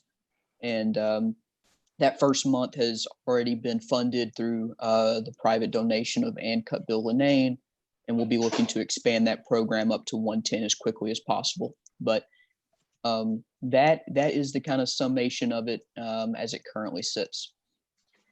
Jake, what I just didn't quite get is, because this is fabulous. What are your people doing between 83rd and 96th in Columbus and 70th and 96th on Broadway? What are they doing?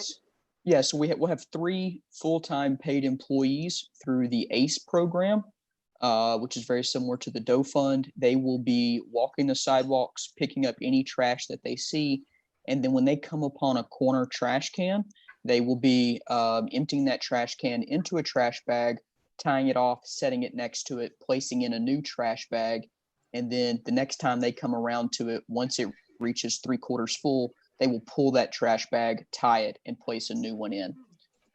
So there should be no more overflowing trash cans on Columbus, Amsterdam, Broadway, 70 to 96 starting next week. And Clara, if I could just jump in, I was there two Saturdays ago for what you all did in the corner of the Museum of Natural History on 81st in Columbus. And I think it's great. And there were so many people out there. We want to support, I think, this effort, and the fact that it's grown so much based on what you said, Jake, is good.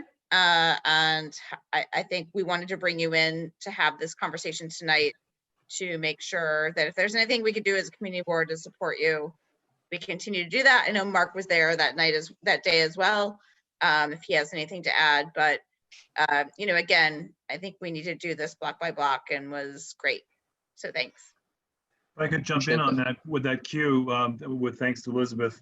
And a quick shout out to the Stark brothers who used to be Beacon Hardware, who coordinated with Jake so that they gave out supplies so that the volunteers that Jake was so ably attracting had something to work with, as well as very sporty t-shirts, by the way. I'm envious.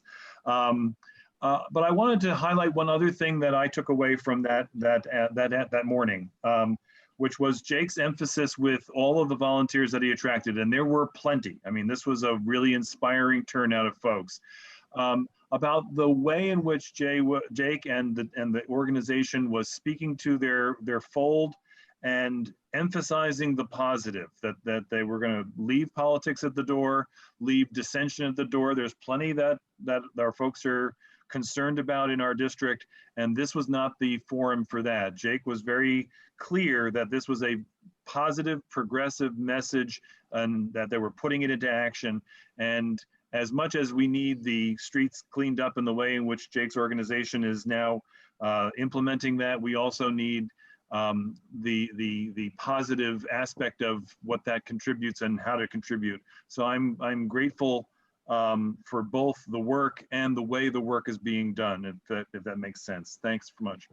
On the other side of it, though, and I completely agree with what both Elizabeth and Mark have said, but on the other side of it, picking up trash is a municipal, should be a municipal obligation and should be reasonably handled under a municipal budget. And so the need for this fantastic turnout, we weren't having great trash pickup before, but clearly the budget cuts with COVID have so exacerbated it that this fits very much, and that's why we've had the presentation tonight, really, it fits very much into our district needs component about trash pickup and in general, the loss of municipal funds that have, on the good side, led to a great deal of fantastic volunteer work, but that's not how a city should run its basic municipal services. Volunteers have had to step in, and they've done a fabulous job, but in a way, we hope it won't be permanent.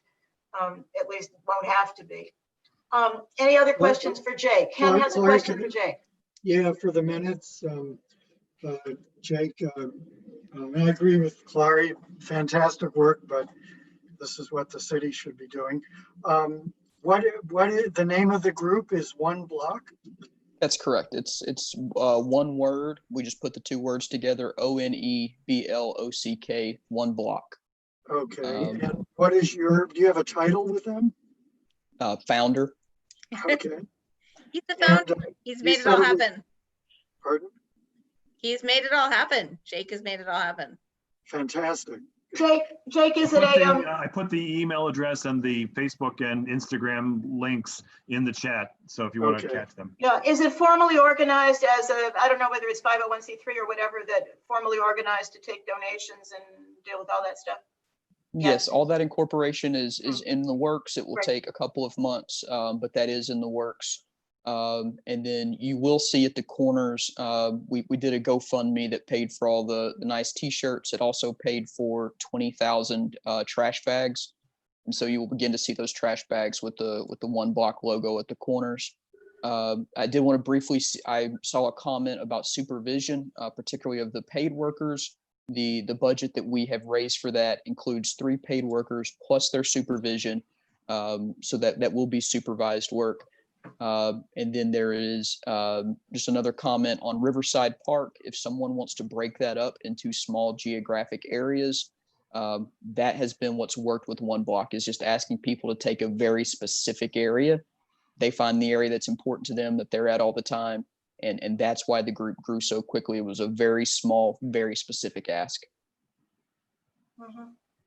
Have you had any, with regard to Riverside Park, have you had any discussions with Kristen or who Natasha's been talking with about, because Natasha's been a fabulous intermediary here, but it sounds like maybe you're talking directly to the Riverside Conservancy could be really helpful.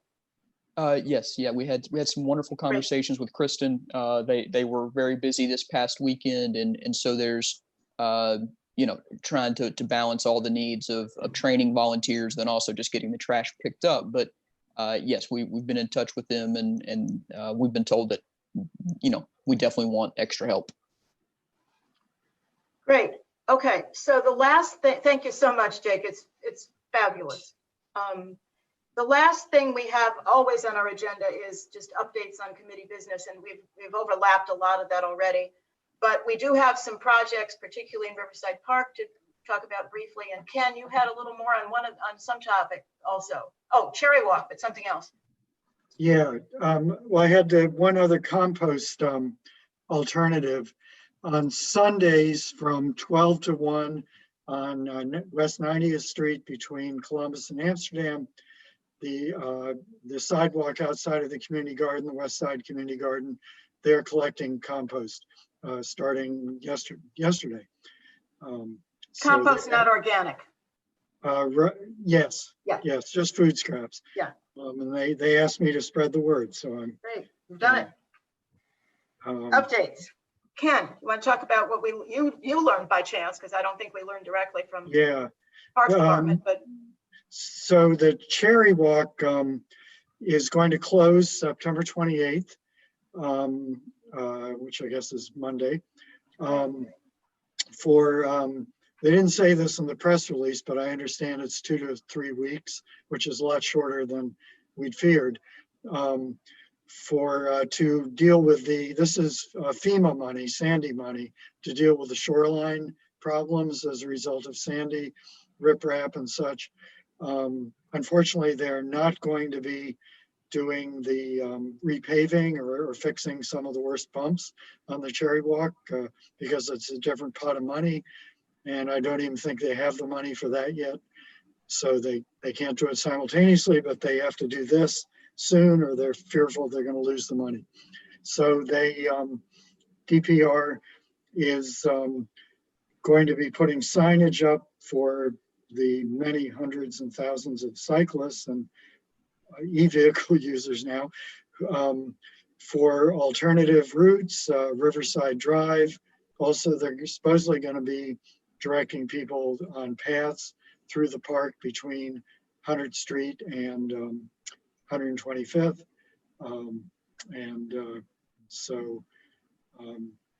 But Cherry Walk is not going to be usable for at least 2 to 3 weeks. Could be a lot worse. I hope it does turn out to be just that long. Often, yes. Predictions like that often are too optimistic, but we hope. Yeah. I have a couple of others, and other people may have others. There are actually a lot going on. But in case anybody missed it or just has a brief question, there were 2 important announcements from we got from Steve Simon, actually. They always want to tell us the good news. So I sent this around. I forwarded, I think, his email about a week or 10 days ago. After so many years, and Ken and Mark go all the way back with this, the work going on in the northern end of Riverside South, which was the first section of the park to be built, and over the years developed a number of issues, and with usage it became clear that the area could be better deployed in some ways. So that work started, and it started the 14th, I think. Ken, do we know, or Mark, I don't think anybody told us how long it's expected to last. And I could not get an answer on whether anything will be closed or detoured while it goes on. But in any event, you can see that it started, and it is going to, at that part of the park, completely separate bikes and pedestrians until they get to the bottleneck at 72nd Street. Nothing is fixing that. But that's good news that after so many years, that's finally going on, even if not as expansive or extensive work as we were looking at a few years ago, many years ago. The other thing is that phase 5 of Riverside Park South is scheduled to open. What was the date? Somebody's Mark, Elizabeth, or whoever, September 30th, I think. And that's going to September 30th. Going to add lawns. It's going to add, I think there's a new dog run. It's going to add a playground. And there's a dog run, the playground that is being renovated, the one that was there on 66 is being changed. It's a lot of improvements. Right. And it's going to add a dedicated bike ramp from 66th Street down to the bike path to the Greenway.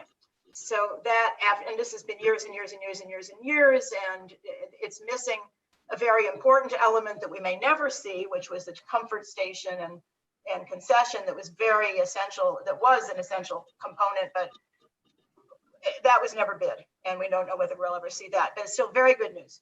Other updates on,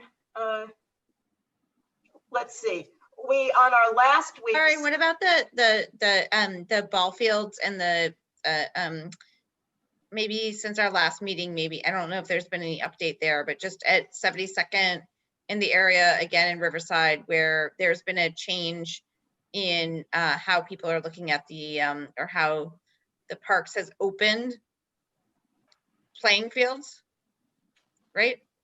That has happened in the last month. Maybe Jeff can address that. Certainly the basketball court, I think Jeff talked about it earlier. But these soccer fields and the playing fields and the baseball fields, I don't know, Jeff, if you're still there, I think there is, has been some movement on that in the over the summer. Well, they got reopened and they're very, very popular. This is our September meeting, so I know that this happened since July. So Jeff, I know there are some updates there. Well, the ball fields, many of the ball fields are opened to the general public. As you know, we don't have any sports permits, but recently that did change. We now have youth leagues. The people advocated for opening the permits for youth leagues, so that's the case. So I did notice on my permit list, like Westside Little League, I believe is going to be using some of that space.